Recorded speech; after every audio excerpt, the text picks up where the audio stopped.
السلام علیکم ورحمۃ اللہ وبرکاتہ۔ ہم نے کل پہلا پارہ سنا، آپ نے کیا محسوس کیا؟ کیا اس کے پڑھنے اور سننے کے بعد آپ کے دل کی حالت بدلی؟ آپ کو اپنے ایمان میں اضافہ محسوس ہوا؟ الحمدللہ، اگر ایسی کیفیت تھی تو اس پر اللہ کا شکر ادا کرنا چاہیے، اور اگر دل کی حالت نہیں بدلی تو پھر ہمارا دل بیمار ہے۔ ہمیں اللہ سے قلب سلیم مانگنے کی ضرورت ہے کہ اللہ تو ہمیں سلامت دل عطا کر، صحت مند دل عطا کر، ایسا دل جو تیرے ذکر سے کانپ اٹھے اور تیری طرف متوجہ ہو جائے اور جو ایمان سے بھر جائے، کیونکہ جب ایمان زیادہ ہوتا ہے تو پھر عمل میں تبدیلی آتی ہے۔ یقیمون الصلاۃ، ایسے لوگ پھر نماز قائم کرتے ہیں، ومما رزقناہم ینفقون، اور اس میں سے جو ہم نے انہیں رزق عطا کیا ہے وہ خرچ کرتے ہیں۔ اولئک ھم المؤمنون حقا، یہی لوگ سچے مومن ہیں۔ مؤمنون حقا، حقیقی مومن۔ لہم درجات، ان کے درجات ہیں، یعنی اگر آپ کی یہ کیفیات ہیں تو پھر آپ کے لیے خوشخبری ہے کہ درجات میں اضافہ ہو رہا ہے۔ جتنا جتنا ایمان میں اضافہ ہو رہا ہے اتنا ہی انشاءاللہ درجات میں اضافہ ہوگا، اور پھر ومغفرۃ، اور بخشش حاصل ہوگی، ورزق کریم، اور باعزت رزق۔ کتنے اچھے وعدے ہیں اللہ سبحانہ و تعالیٰ کے۔ اللہ سبحانہ و تعالیٰ ہمیں اس قابل کر دے کہ ہمارے دل اس کی آیات کو اپنے اندر جذب کر لیں اور ہمارے ایمان میں اضافہ ہو جائے اور ہمارے اعمال اس کی مرضی کے مطابق ہو جائیں۔ تو آئیے اب ہم دوسرا پارہ شروع کرتے ہیں انشاءاللہ۔ سَيَقُولُ السُّفَهَاءُ مِنَ النَّاسِ مَا وَلَّاهُمْ عَنْ قِبْلَتِهِمُ الَّتِي كَانُوا عَلَيْهَا قُلْ لِلَّهِ الْمَشْرِقُ وَالْمَغْرِبُ يَهْدِي مَن يَشَاءُ إِلَى صِرَاطٍ مُّسْتَقِيمٍ وَكَذَلِكَ جَعَلْنَاكُمْ أُمَّةً وَسَطًا لِتَكُونُوا شُهَدَاءَ عَلَى النَّاسِ وَيَكُونَ الرَّسُولُ عَلَيْكُمْ شَهِيدًا وَمَا جَعَلْنَا الْقِبْلَةَ الَّتِي كُنْتَ عَلَيْهَا إِلَّا لِنَعْلَمَ من يتبع الرسول ممن ينقلب على عقبيه وإن كانت لكبيرة إلا على الذين هدى الله وما كان الله ليضيع إيمانكم إن الله بالناس لرؤوف رحيم۔ شروع کرتی ہوں اللہ کے نام سے جو بے انتہا مہربان نہایت رحم فرمانے والا ہے۔ نادان لوگ ضرور کہیں گے کہ انہیں کیا ہوا؟ پہلے یہ جس قبلے کی طرف رخ کر کے نماز پڑھتے تھے اس سے یکایک پھر گئے۔ اے نبی صلی اللہ علیہ وسلم، ان سے کہیے مشرق اور مغرب سب اللہ کے ہیں، اللہ جسے چاہتا ہے سیدھی راہ دکھا دیتا ہے، اور اسی طرح تو ہم نے تمہیں ایک امت وسط بنایا ہے تاکہ تم دنیا کے لوگوں پر گواہ ہو اور رسول تم پر گواہ ہو۔ پہلے جس طرف تم رخ کرتے تھے اس کو تو ہم نے صرف یہ دیکھنے کے لیے قبلہ مقرر کیا تھا کہ کون رسول کی پیروی کرتا ہے اور کون الٹا پھر جاتا ہے۔ یہ معاملہ تھا تو بڑا سخت، مگر ان لوگوں کے لیے کچھ بھی سخت ثابت نہ ہوا جو اللہ کی ہدایت سے فیض یاب تھے۔ اللہ تمہارے اس ایمان کو ہرگز ضائع نہ کرے گا، یقین جانو کہ وہ لوگوں کے حق میں نہایت شفیق اور رحیم ہے۔ ان آیات کا پس منظر کچھ یوں ہے کہ نبی صلی اللہ علیہ وسلم جب مکہ سے مدینہ ہجرت کر کے تشریف لے گئے تو وہاں پر دو تین طرح کے لوگ تھے۔ ایک تو وہ جو مسلمان ہو چکے تھے، اوس اور خزرج کے لوگوں میں سے، دوسرے وہ لوگ جو ابھی تک اسلام نہیں لائے تھے، تیسرے یہود کے 3 قبائل، چونکہ ان کی ایک خاصی اکثریت تھی مدینہ کے اندر اور وہ اہل کتاب تھے۔ تو رسول اللہ صلی اللہ علیہ وسلم جب مدینہ پہنچے تو آپ نے انہی کے قبلے کو اپنا قبلہ بنایا۔ آپ صلی اللہ علیہ وسلم تقریباً 16 یا 17 ماہ بیت المقدس کی طرف منہ کر کے نماز پڑھتے رہے۔ اس کے بعد اللہ سبحانہ وتعالیٰ کا حکم یہ آیا کہ اب قبلہ تبدیل کر دیا گیا ہے، آپ کعبہ کی طرف منہ کر کے نماز پڑھیں۔ جو ہی یہ قبلہ کا رخ تبدیل ہوا تو یہود کو بہت بڑا اعتراض ہوا کہ یہ کیا، کبھی ایک قبلے کی طرف منہ کر کے نماز پڑھتے ہیں، کبھی دوسرے کی طرف، اور انہوں نے نبی صلی اللہ علیہ وسلم کی مخالفت میں کوئی کسر اٹھا نہ رکھی۔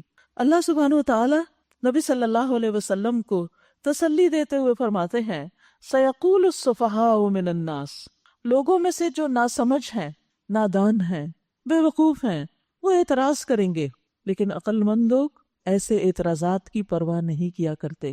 اعتراض کیا ہوگا؟ مَا وَلَّاهُمْ عَنْ قِبْلَتِهِمُ الَّتِي كَانُوا عَلَيْهَا، کہ کس چیز نے ان کو ان کے قبلے سے پھیر دیا جس پر یہ پہلے قائم تھے، یعنی یہ بیت المقدس سے اپنا رخ کیوں موڑ گئے ہیں، کیوں انہوں نے اپنا رخ پھیر لیا؟ آپ انہیں جواب دیجئے، قل للہ المشرق والمغرب، کہ مشرق و مغرب سب اللہ کے ہیں۔ اللہ سبحانہ و تعالی جس طرف منہ کرنے کا حکم دے انسان اسی طرف اپنا رخ پھیر لے۔ عبادت کی روح بھی یہی ہے، عبادت دراصل اطاعت کا نام ہے۔ کیا ہماری نمازوں کی اللہ کو ضرورت ہے؟ کیا کسی خاص ڈائریکشن میں رخ کرنے کی اللہ سبحانہ و تعالیٰ کو ضرورت ہے؟ نہیں، یہ سب چیزیں دراصل ہمارا ایک امتحان ہے۔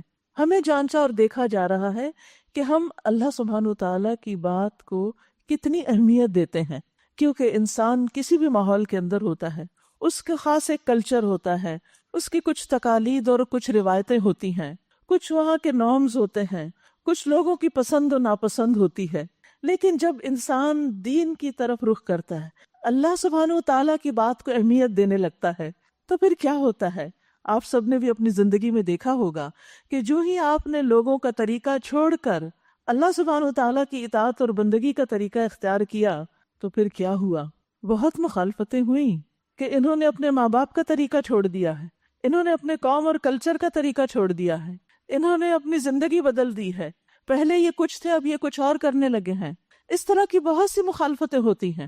تو ہم سب کے لیے اس میں بہت بڑا سبق ہے کہ جب ہم لوگوں کی پسند چھوڑ کر اللہ سبحانہ و تعالیٰ کی پسند اختیار کرتے ہیں اور پھر لوگوں کو اعتراض ہو اور لوگ ہم سے ناراض ہوں، تو ایسے میں انسان کو پرواہ نہیں کرنی چاہیے، ان باتوں اور ان مخالفتوں کو اپنے دل پر نہیں لینا چاہیے، کیونکہ عقل مند وہ ہے جو اللہ سبحانہ و تعالیٰ کی بات کے مطابق اپنی زندگی کا رخ پھیر لیتا ہے، اللہ سبحانہ و تعالیٰ کی بات کو سب سے زیادہ اہمیت دیتا ہے۔ اور پھر یہاں یہ بھی پتہ چلتا ہے کہ جو لوگ اللہ سبحانہ و تعالیٰ کی شریعت پر اعتراض کرتے ہیں، اللہ تعالیٰ کے احکامات کو ناپسند کرتے ہیں، وہ عقل مندی کا ثبوت نہیں دیتے، وہ ناسمجھی کا ثبوت دیتے ہیں۔ لہٰذا مومن جو واقعی عقل سے کام لے اور یہ سمجھ جائے کہ میرا فائدہ، میری بھلائی، میری آخرت کی کامیابی کا انحصار اس پر ہے کہ میں اس زندگی میں ہر حال میں اپنے رب کو راضی کر دوں اور میں اس کے لیے کسی اور کی پرواہ نہ کروں، نہ یہ دیکھوں کہ میرا دل کیا چاہتا ہے، میرے نفس کی خواہش کیا ہے، لوگ کیا چاہتے ہیں۔ نہیں، مجھے کیا دیکھنا ہے؟ میرا رب کیا چاہتا ہے، اس کا حکم کیا ہے، اور مجھے اسی کی طرف رخ کرنا ہے۔ کیوں؟ اس لیے کہ اللہ تعالیٰ فرماتے ہیں وَمَا كَانَ لِمُؤْمِنٍ وَلَا مُؤْمِنَةٍ إِذَا قَضَى اللَّهُ وَرَسُولُهُ أَمْرًا أَن يَكُونَ لَهُمُ الْخِيَرَةُ مِنْ أَمْرِهِمْ، اور کبھی بھی نہ کسی مومن مرد کا حق ہے اور نہ کسی مومن عورت کا کہ جب اللہ اور اس کا رسول کسی معاملے کا فیصلہ کر دیں تو ان کے لیے ان کے معاملے میں اپنا کوئی اختیار ہو، پھر اپنی نہیں چوائس رہتی۔ اللہ سبحانہ وتعالیٰ نے ہمیں حکم دیا یا ایھا الناس اعبدوا ربکم، اے لوگو اپنے رب کی عبادت کرو۔ اور عبادت کا مطلب کیا ہے؟ رب کا بندہ بن کے رہو، رب کو رب مانو، رب کو اپنا خالق، مالک، رازق اور سب کچھ تسلیم کرو، اس کو بڑا سمجھو، اپنی عقل، لوگوں کی پسند، اپنی خواہشات، ان چیزوں کو پیچھے کر کے اللہ کے حکم کو آگے لے آؤ۔ یہی عبادت کی روح ہے۔ اور زندگی میں جب بھی کوئی بھی بات ہمیں پتہ چلے صحیح دلیل کے ساتھ، قرآن مجید سے، نبی صلی اللہ علیہ وسلم کی سنت سے، تو پھر ہم باقی چیزیں نیچے اور پیچھے کر دیں اور اللہ کا حکم آگے کر دیں۔ تو اللہ سبحانہ وتعالیٰ فرماتے ہیں کہ یہ ضرور مخالفت ہوگی، لیکن آپ پرواہ نہیں کریں، آپ ان سے کہیں کہ مشرق و مغرب سب اللہ کے ہیں۔ اصل چیز کسی خاص ڈائریکشن کی طرف رخ کرنا نہیں، اصل چیز تو اللہ کا حکم ماننا ہے۔ اور پھر یہدی من یشاء الی صراط مستقیم، وہ جسے چاہتا ہے سیدھے رستے کی طرف ہدایت دے دیتا ہے۔ اور ویسے بھی اس قبلے کی طرف تو آپ کو رخ کرنا ہی تھا، کعبہ کی طرف تو مڑنا ہی تھا، کیونکہ نبی صلی اللہ علیہ وسلم آخری نبی ہیں، اور پھر آپ کی امت وسط ہے، تو جس کے لیے پیشن گوئی یہی تھی کہ آخری نبی کا قبلہ کعبہ ہوگا، بیت اللہ المشرف ہوگا۔ وَكَذَلِكَ جَعَلْنَاكُمْ أُمَّةً وَسَطًا، اور اسی طرح ہم نے تمہیں ایک امت وسط بنایا ہے، لِتَكُونُوا شُهَدَاءَ عَلَى النَّاسِ، تاکہ تم دنیا کے لوگوں پر گواہ ہو اور رسول تم پر گواہ ہو۔ یعنی تمہارا کام دوسروں کو فالو کرنا نہیں، لیڈ کرنا ہے، تمہیں دوسروں کے طریقے پہ نہیں چلنا، تمہیں رب کے طریقے پہ چل کر اوروں کو بھی رب کا راستہ دکھانا ہے، کیونکہ جو کسی خاص طریقے کا فالوور ہوتا ہے وہ پھر اپنی عقل سمجھ سے کام نہیں لیتا، لیکن جب ایک انسان اللہ سبحانہ و تعالیٰ پر اعتماد کر کے اس کی راہ پہ چل پڑتا ہے تو وہ دوسروں کے لیے بھی ایک مثال بن جاتا ہے۔ تو تمہیں تو لوگوں کے لیے ایک مثال بننا ہے۔ اور پھر قبلے سے متعلق کچھ مزید باتیں بتائی گئیں، وَمَا جَعَلْنَا الْقِبْلَةَ الَّتِي كُنْتَ عَلَيْهَا إِلَّا لِنَعْلَمَ مَن يَتَّبِعُ الرَّسُولَ مِمَّن يَنقَلِبُ عَلَى عَقِبَيْهِ۔ پہلے جس طرف تم رخ کرتے تھے اس کو تو ہم نے صرف یہ دیکھنے کے لیے قبلہ مقرر کیا تھا کہ کون رسول کی پیروی کرتا ہے، یعنی اللہ سبحانہ وتعالیٰ نے یہ حکم کیوں دیا تھا کہ بیت المقدس کی طرف منہ کرو، تاکہ پتہ چل جائے کہ جو لوگ ہجرت کر کے مکہ سے مدینہ آئے ہیں، جو پہلے خانہ کعبہ کی طرف منہ کرتے تھے، کیا وہ یہاں آ کر آپ اگر بیت المقدس کی طرف رخ کریں گے تو وہ آپ کی پیروی کریں گے یا نہیں۔ اور پھر جب مدینہ والے، خاص طور پر یہود جن کا قبلہ بیت المقدس تھا، جب آپ ان کا قبلہ چھوڑ کر بیت اللہ کو اپنا قبلہ بنائیں گے تو پھر یہ آپ کی پیروی کرتے ہیں یا نہیں۔ یہ دراصل ایک امتحان کے لیے تھا۔ آپ دیکھیے کہ زندگی میں بعض اوقات جو ہمارے حالات تبدیل ہوتے ہیں اچانک، کبھی آپ دیکھیے کہ انسان صحت مند ہوتا ہے اور بیمار ہو جاتا ہے، کبھی مالدار ہوتا ہے اور فقیر ہو جاتا ہے، کبھی اس کے پاس بہت کچھ ہوتا ہے اور وہ سب کچھ اچانک چھن جاتا ہے، حالات میں یکایک تبدیلی آ جاتی ہے۔ یہ سب کچھ ایک امتحان ہوتا ہے، اور یہ امتحان دراصل یہ دیکھنے کے لیے کہ بندہ رب کے فیصلوں کو کتنا قبول کر لیتا ہے۔ کچھ رب کے فیصلے اور احکامات تو ہمیں قرآن و سنت کی شکل میں ملتے ہیں، اور کچھ ایسے ہی امتحانات اور آزمائشوں کی شکل میں ہمارے سامنے آتے ہیں۔ اللہ سبحانہ و تعالیٰ کبھی کسی کی اولاد لے لیتا ہے، کسی کا پیارا بچہ فوت ہو جاتا ہے، کسی کا شوہر جدا ہو جاتا ہے، کسی کی جاب چلی جاتی ہے۔ یہ سب تبدیلیاں زندگی میں آتی ہیں۔ ان تبدیلیوں کو ایکسیپٹ کرنا، اس چینج کو ایکسیپٹ کرنا انسان کے لیے بہت مشکل ہوتا ہے، نفس پر بہت بھاری ہوتا ہے۔ انسان جن نعمتوں کا عادی ہو جاتا ہے ان نعمتوں کو پھر چھوڑنا اور ان سے دور ہونا اس کے لیے بہت مشکل ہوتا ہے۔ لیکن جو سچا مومن ہوتا ہے وہ ایسی ساری تبدیلیوں کے موقع پر کیا کہتا ہے؟ رضیت باللہ ربا وبالاسلام دینا وبمحمد نبیا، کہ میں اللہ کے رب ہونے پہ راضی ہوں۔ وہ رب ہے نا، اس نے پیدا کیا ہے نا، سارے فیصلے اور اختیارات اسی کے ہیں نا، اس کا جو بھی حکم ہے میں مانوں گا، اس کا جو فیصلہ ہے مجھے قبول ہے، میں اس پر راضی ہوں، میں اپنے رب سے ناراض نہیں ہوں۔ وبالاسلام دینا، اور اسلام کے دین ہونے پر میں راضی ہوں، میں خوش ہوں کہ اللہ نے میرے لیے دین اسلام چنا ہے، اور محمد صلی اللہ علیہ وسلم کی پیروی کرنے پر، ان کو رسول ماننے پر میں راضی ہوں۔ تو جو بندہ رب کی رضا پر راضی ہو جاتا ہے پھر رب اس کو راضی کر دیتا ہے، اس کو خوش کر دیتا ہے، اور جو رب سے ناراض ہوتا ہے رب اس سے ناراض ہوتا ہے۔ تو اس لیے یہ امتحان کہ کبھی رخ ایک طرف ہو جائے، کبھی حالات اور طرح سے ہو جائیں، کبھی کوئی تبدیلی آ جائے، کبھی کوئی تبدیلی، اور ویسے بھی آپ دیکھیے ہم ایک کانسٹنٹ چینج پروسیس میں رہتے ہیں۔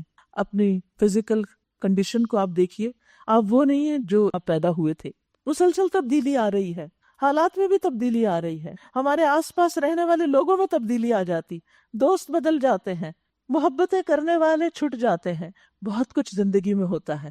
عقل مند وہ ہے جو اس چینج کو ایکسیپٹ کر لے۔ میچور وہ شخص ہوتا ہے جو چینج مینجمنٹ جانتا ہو کہ اب حالات تبدیل ہو گئے ہیں، میری چادر چھوٹی ہو گئی ہے، مجھے اپنے پاؤں سکیڑ لینے چاہیے۔ لیکن جو شخص حالات کی تبدیلی سے ایڈجسٹ نہ کرے وہ خود بھی پریشان رہتا ہے اور دوسروں کو بھی پریشان رکھتا ہے۔ تو یاد رکھیے، دینی احکامات ہوں یا دنیاوی حالات ہوں، تبدیلیاں تو آتی رہیں گی۔ سیکھنے کا سبق کیا ہے کہ تبدیلیوں کو قبول کرنا سیکھیں، حالات کی تبدیلی کو قبول کرنا سیکھیں، اس کے مطابق ایڈجسٹ کرنا سیکھیں، اور سب سے بڑی بات کیا، ہر حال میں اللہ کی اطاعت پر قائم رہیں، گرمی ہو یا سردی ہو، راتیں لمبی ہو یا چھوٹی ہو۔ جب روزے آ جائیں تو روزے رکھنے ہیں، جب فجر جلدی ہونے لگے تو اٹھنا ہے، اپنے آپ کو ایڈجسٹ کرنا ہے، اعتراض کر کے بیٹھ نہیں جانا کہ اب یہ ہو گیا اور اب وہ ہو گیا، اس لیے میں تو اس کے ساتھ چل نہیں سکتا۔ وَإِن كَانَتْ لَكَبِيرَةً إِلَّا عَلَى الَّذِينَ هَدَى اللَّهُ، یہ معاملہ تھا تو بڑا سخت، یہ تبدیلی ایک بڑی مشکل چیز تھی، مگر ان لوگوں کے لیے کچھ بھی مشکل نہیں تھی جن کو اللہ نے ہدایت دی۔ اپنی نماز کے اندر ہی انہوں نے رخ پھیر لیا، انہوں نے تو اس بات کا بھی انتظار نہیں کیا کہ نماز ختم ہو اور ہم ذرا پوچھ لیں اور تحقیق کر لیں اور اس کے بعد ہم اپنا رخ پھیریں گے۔ ابن سعد کی روایت میں آتا ہے کہ نبی صلی اللہ علیہ وسلم بشر بن برا بن معرور کی دعوت پر گئے ہوئے تھے۔ وہاں ظہر کا وقت آ گیا اور آپ لوگوں کو نماز پڑھانے کے لیے کھڑے ہوئے۔ 2 رکعتیں پڑھا چکے تھے کہ تیسری رکعت میں یکایک وحی کے ذریعے یہ آیت نازل ہوئی، اور اسی وقت آپ اور آپ کے پیچھے جو نماز پڑھ رہے تھے وہ سب لوگ بیت المقدس سے کعبے کی طرف پھر گئے، نماز کی حالت میں پھر گئے۔ اتنی بھی دیر نہیں لگائی۔ تو اس سے کیا پتہ چلتا ہے کہ اللہ کی اطاعت میں دیر نہیں لگانی چاہیے۔ ہمیں نہیں معلوم کہ زندگی کتنی ہے، ایسا نہ ہو کہ اللہ کی نافرمانی میں ہی دنیا سے چلے جائیں تو پھر اللہ کو کیا منہ دکھائیں گے۔ اس کے بعد مدینہ میں عام منادی کر دی گئی۔ براء ابن عازب کہتے ہیں کہ ایک جگہ منادی کی آواز اس حالت میں پہنچی کہ لوگ رکوع کی حالت میں تھے، وہ رکوع میں ہی گھوم گئے۔ سبحان اللہ! آپ دیکھیے کہ جب آپ رکوع میں ہوتے ہیں تو موو کرنا کتنا مشکل ہوتا ہے، لیکن وہ اللہ کے حکم کے تابع دار تھے۔ اللہ کا حکم آ گیا، دیر کس بات کی؟ ہمارا رویہ کیا ہوتا ہے؟ ایک دفعہ نہیں، 20 بار حکم سنتے رہتے ہیں، ہر سال سنتے رہتے ہیں، اور پھر ٹس سے مس نہیں ہوتے، اپنے عمل میں کوئی تبدیلی نہیں لاتے۔ ہم کس طرح کے مسلمان ہیں؟ ہم کیسے فرما بردار ہیں؟ مسلم کا تو معنی ہی فرما بردار ہونا ہے، یہ کیسی فرما برداری ہے؟ کیا واقعی ہمیں اللہ کی بات سمجھ نہیں آتی، یا پھر ہمارے دل اس کو مانتے نہیں؟ اگر دل نہیں مانتا تو یہ ایمان کیسا ہے پھر ہمارا؟ اصل چیز ہے اطاعت۔ انس بن مالک کہتے ہیں بنی سلمہ میں یہ اطلاع دوسرے روز صبح کی نماز کے وقت پہنچی، یعنی جو دور کے لوگ تھے ان کو دیر سے پہنچی۔ لوگ 1 رکعت پڑھ چکے تھے، ان کے کانوں میں آواز پڑی، خبردار رہو، قبلہ کعبے کی طرف کر دیا گیا ہے۔ یہ سنتے ہی پوری جماعت نے اپنا رخ بدل لیا۔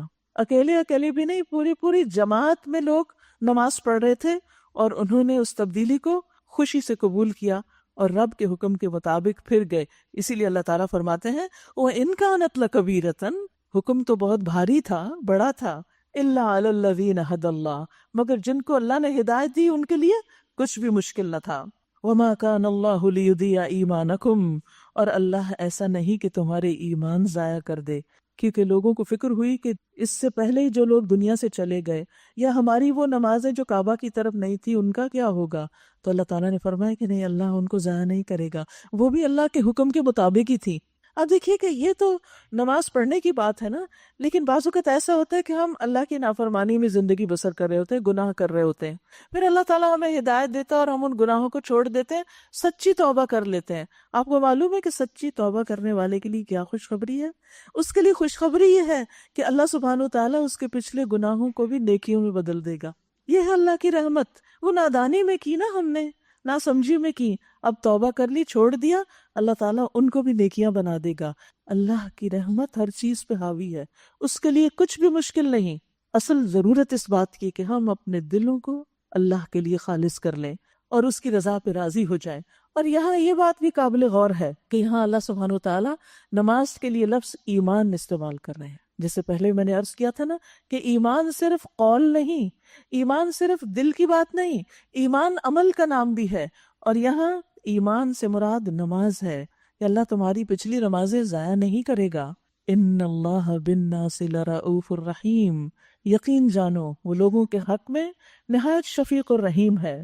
پھر اللہ تعالیٰ فرماتے ہیں یہ تمہارے منہ کا بار بار آسمان کی طرف اٹھنا ہم دیکھ رہے ہیں، لو ہم اسی قبلے کی طرف تمہیں پھیرے دیتے ہیں جسے تم پسند کرتے ہو۔ یعنی نبی صلی اللہ علیہ وسلم کی پریفرنس کیا تھی؟ بیت اللہ کی طرف رخ کرنا، مسجد حرام کی طرف رخ پھیر دو۔ اب جہاں کہیں تم ہو اسی کی طرف منہ کر کے نماز پڑھا کرو قیامت تک کے لیے۔ اب ہم سب کے لیے کیا حکم ہے کہ ہم جہاں بھی ہوں قبلے کی طرف رخ کر کے نماز پڑھیں، الا یہ کہ قبلہ پتہ ہی نہ چلے۔ جیسے اگر کہیں سفر پہ ہیں آپ اور وہاں کوئی آپ کے پاس وائی فائی کنیکشن نہیں، کہیں سے قبلہ کا رخ معلوم کرنے کا طریقہ نہیں، اور یعنی بادل بھی ہیں، کچھ پتہ نہیں چلتا، تو اللہ ہی کا ہے مشرق و مغرب، اب کسی بھی طرف رخ کر کے نماز پڑھو۔ لیکن ادروائز فرض نماز کے لیے فرض ہے کہ ہم قبلے کو فالو کریں۔ اور نفل کے لیے نبی صلی اللہ علیہ وسلم کی سنت ہمیں پتہ چلتی ہے کہ آپ جب سواری پر ہوتے، سفر کی حالت میں ہوتے، تو نفل سواری میں پڑھتے ہوئے قبلے کا اہتمام نہیں کرتے تھے، آغاز میں قبلے کی طرف رخ کرتے اور پھر جدھر بھی رخ آتا سواری کا آپ نماز جاری رکھتے۔ ہاں، فرض نماز آپ سواری پر نہیں پڑھتے تھے، فرض نماز کے لیے آپ زمین پر اہتمام فرماتے، 2 نمازوں کو جمع کر لیتے جیسے ظہر اور عصر، مغرب اور عشاء، لیکن پراپر قبلے کو فالو کرتے ہوئے قیام اور رکوع اور سجدے کا اہتمام کرتے ہوئے فرض ادا کرتے تھے۔ تو اس چیز کا ذہن میں رکھیے، کیونکہ اب بہت سارے لوگ گھروں سے نکل جاتے ہیں، بعضوں کا سیر و تفریح اور بعضوں کا صرف شاپنگ وغیرہ کے لیے، اور نمازیں گاڑی میں اشاروں سے پڑھ رہے ہوتے ہیں۔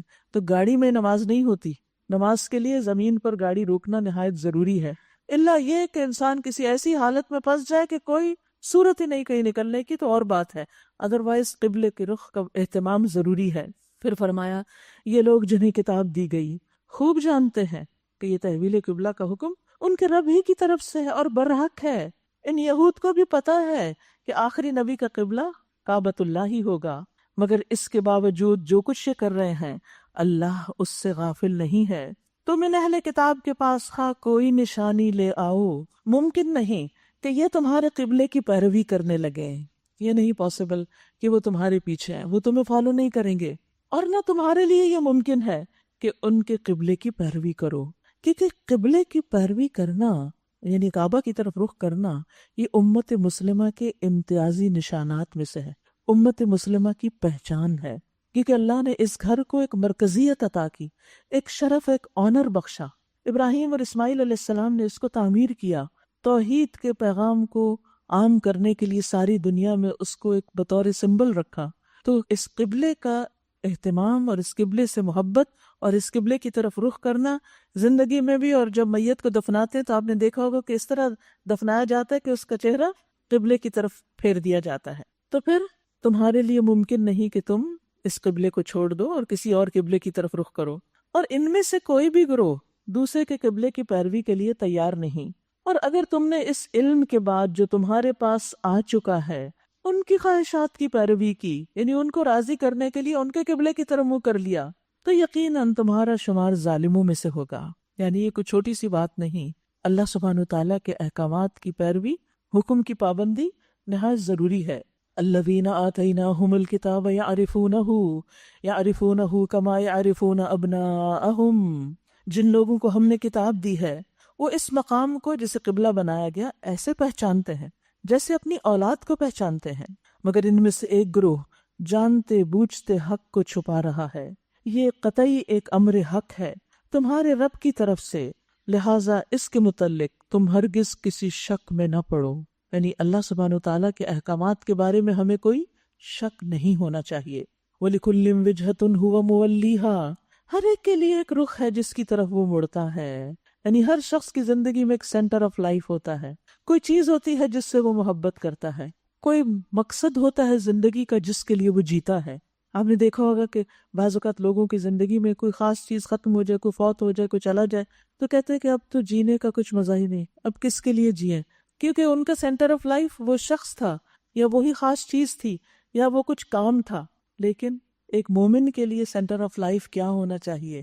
وَلِكُلٍّ وِجْهَةٌ هُوَ مُوَلِّيهَا فَاسْتَبِقُوا الْخَيْرَاتِ، نیکیوں میں آگے بڑھنا، نیکیوں میں دوڑ لگانا، یہ ہماری زندگی کا گول ہونا چاہیے۔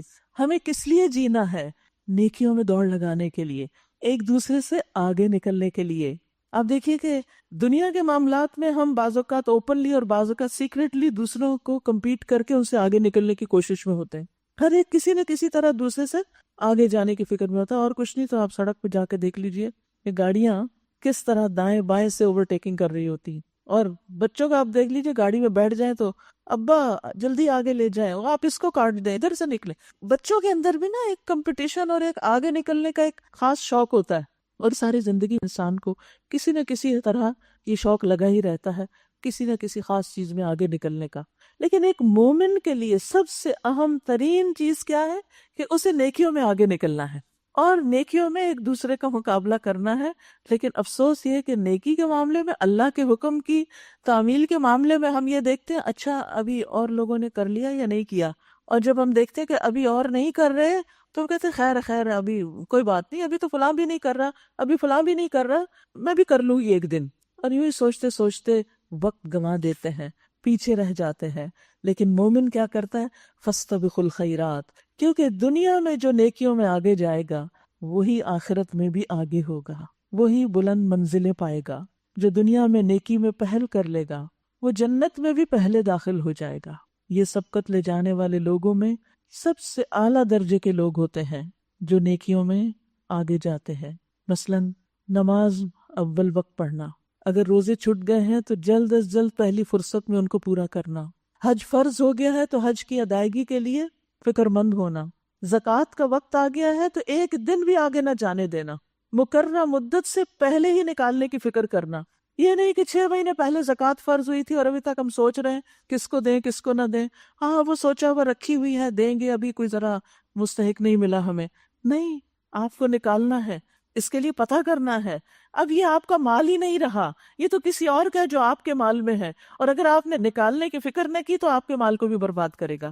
پھر اسی طرح نہ صرف یہ کہ فرائض کی ادائیگی میں جلدی جلدی سے مراد ہیسٹی ہونا نہیں ہے، اس سے مراد جب حکم آ جائے، وقت آ جائے تو پھر کرنے کی فکر کرنا.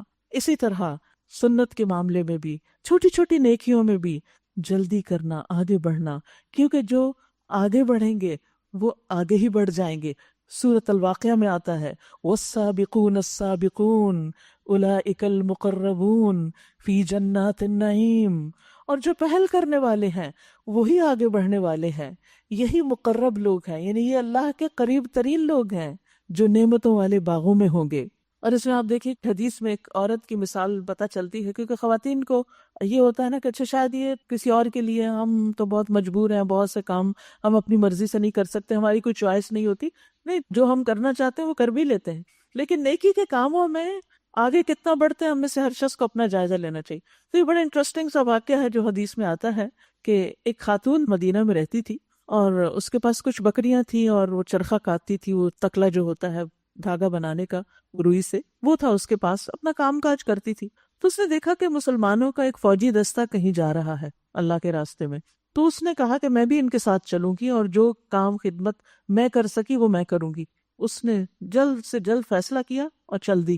اب ہوا یہ کہ وہاں گئی، اپنا کام کاج کیا. جب وہ جماعت واپس آئی اور وہ بھی واپس آئی تو دیکھا کہ ایک بکری بھی گم ہے اور وہ تکلا بھی گم ہے.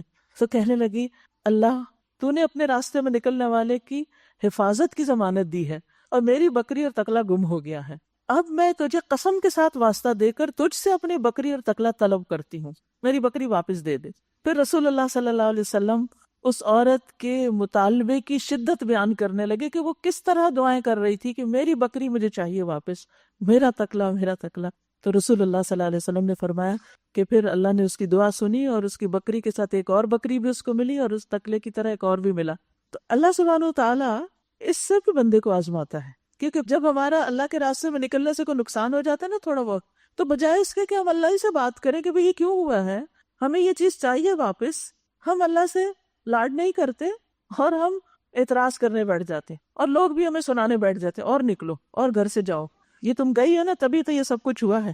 اور پھر ہم کہتے ہیں ہاں واقعی یہ صحیح کہتے ہیں، اب تو میری توبہ، آئندہ نہیں جاؤں گی.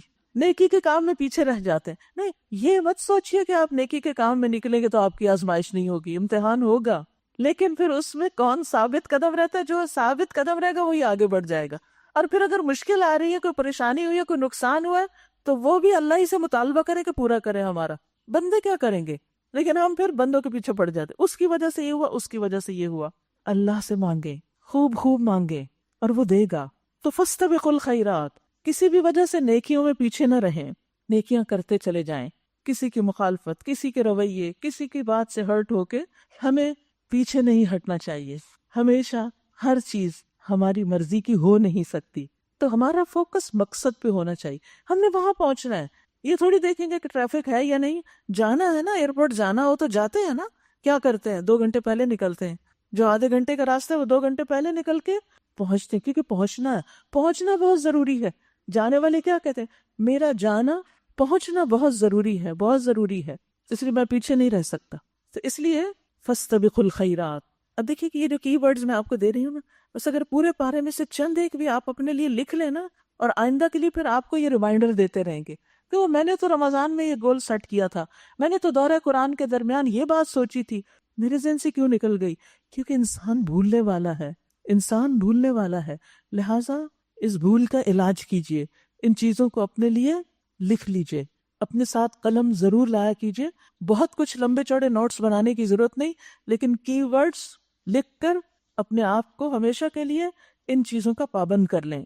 پھر فرمایا اینما تکونوا یأتی بکم اللہ جمیعا، تم جہاں کہیں بھی ہوگے اللہ تمہیں لے آئے گا، تمہیں پکڑ لے گا، تمہیں پا لے گا۔ ان اللہ علی کل شیء قدیر، بے شک اللہ ہر چیز پر پوری قدرت رکھتا ہے۔ تمہارا گزر جس مقام سے بھی ہو وہیں سے اپنا رخ نماز کے وقت مسجد حرام کی طرف پھیر دو، کیونکہ یہ تمہارے رب کا بالکل برحق فیصلہ ہے، اور اللہ تم لوگوں کے اعمال سے بے خبر نہیں۔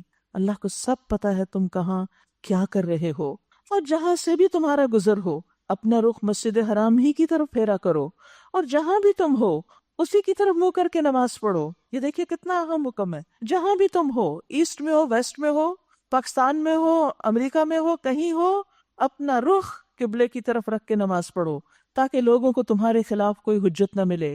ہاں جو ظالم ہے ان کی زبان کسی حال میں بند نہ ہوگی، وہ باتیں کرتے رہیں گے اور تم اگنور کرتے رہنا۔ فلا تخشوہم واخشونی، یہ بھی کی ورڈز ہیں، فلا تخشوہم واخشونی، ان سے مت ڈرو، مجھ سے ڈرو۔ اے اللہ کے بندو اللہ سے ڈرو، اللہ کے بندوں سے نہ ڈرو۔ لیکن افسوس یہ کہ ہم بندوں سے ڈر کے زندگی بسر کرتے ہیں اور اللہ کی نافرمانیاں کیے جاتے ہیں۔ وَلِأُتِمَّ نِعْمَتِي عَلَيْكُمْ، اور اس لیے کہ میں تم پر اپنی نعمت پوری کر دوں، وَلَعَلَّكُمْ تَهْتَدُونَ، اور تاکہ تم ہدایت پا جاؤ، صراط مستقیم کی طرف چل پڑو اور اس پر قائم رہو۔ کما ارسلنا فیکم رسولا منکم یتلو علیکم آیاتنا ویزکیکم ویعلمکم الکتاب والحکمہ ویعلمکم ما لم تکونوا تعلمون۔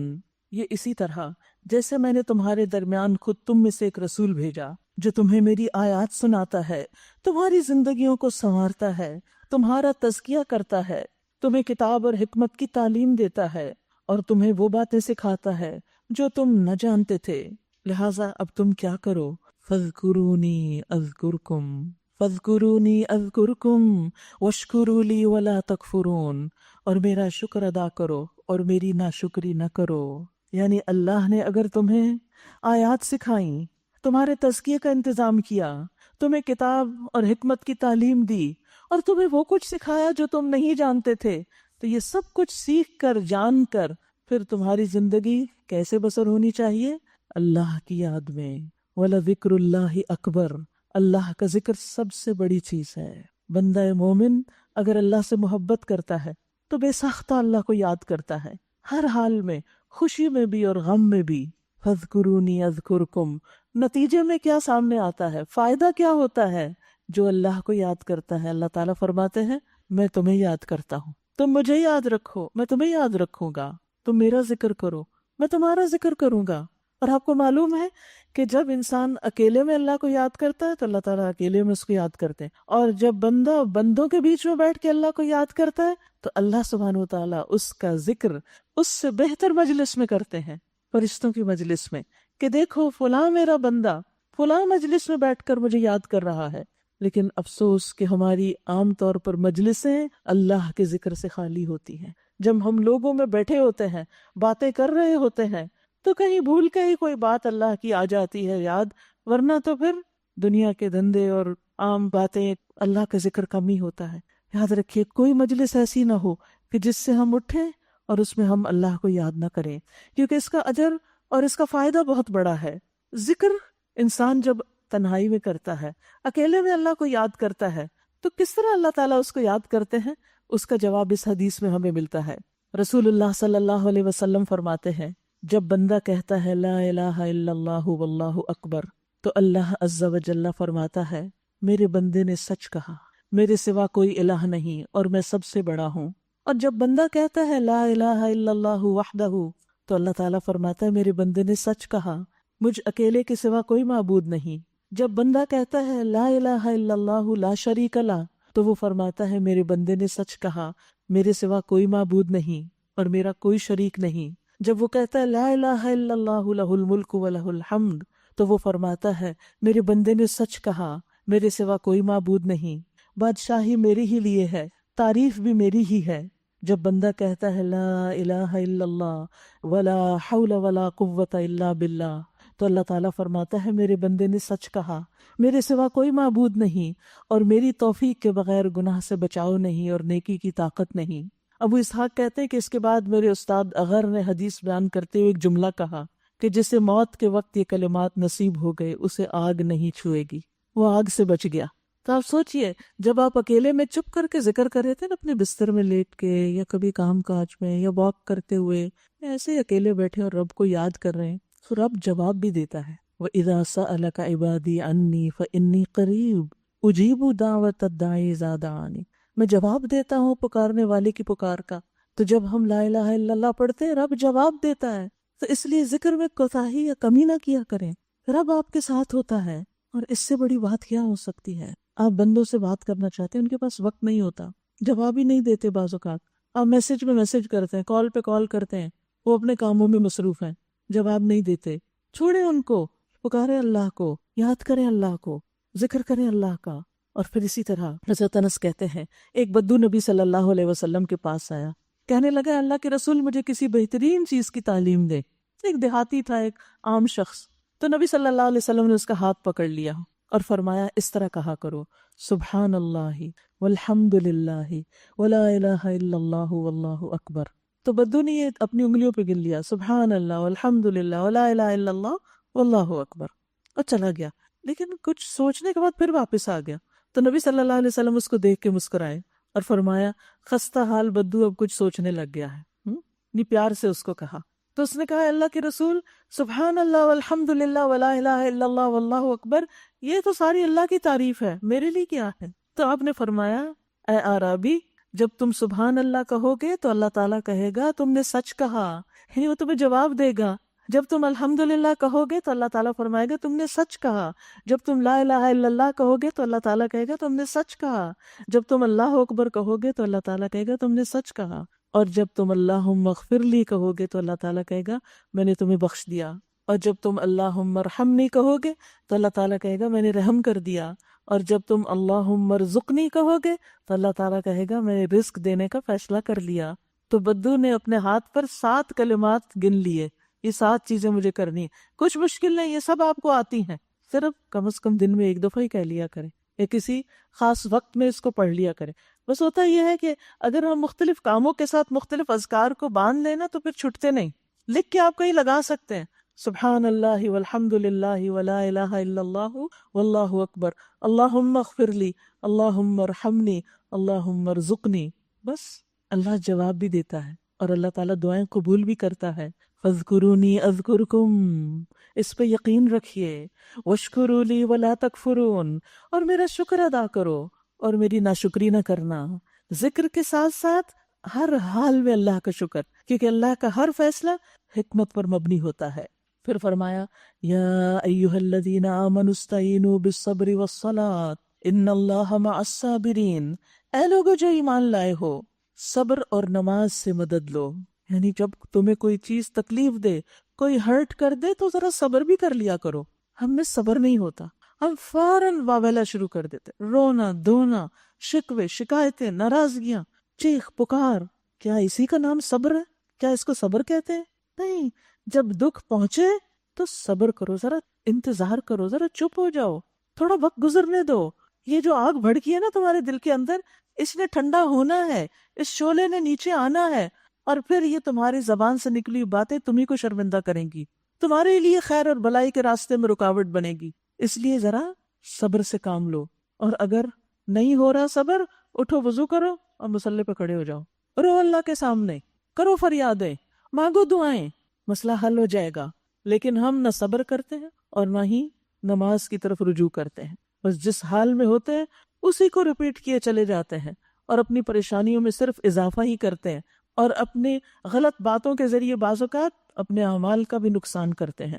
تو ایمان کا تقاضا، ایمان، جس میں ایمان ہوتا ہے اس میں صبر بھی ہوتا ہے، جس میں ایمان ہوتا ہے وہ پھر نماز سے مدد لیتا ہے اور پھر اس کو اللہ کی مدد حاصل ہوتی ہے۔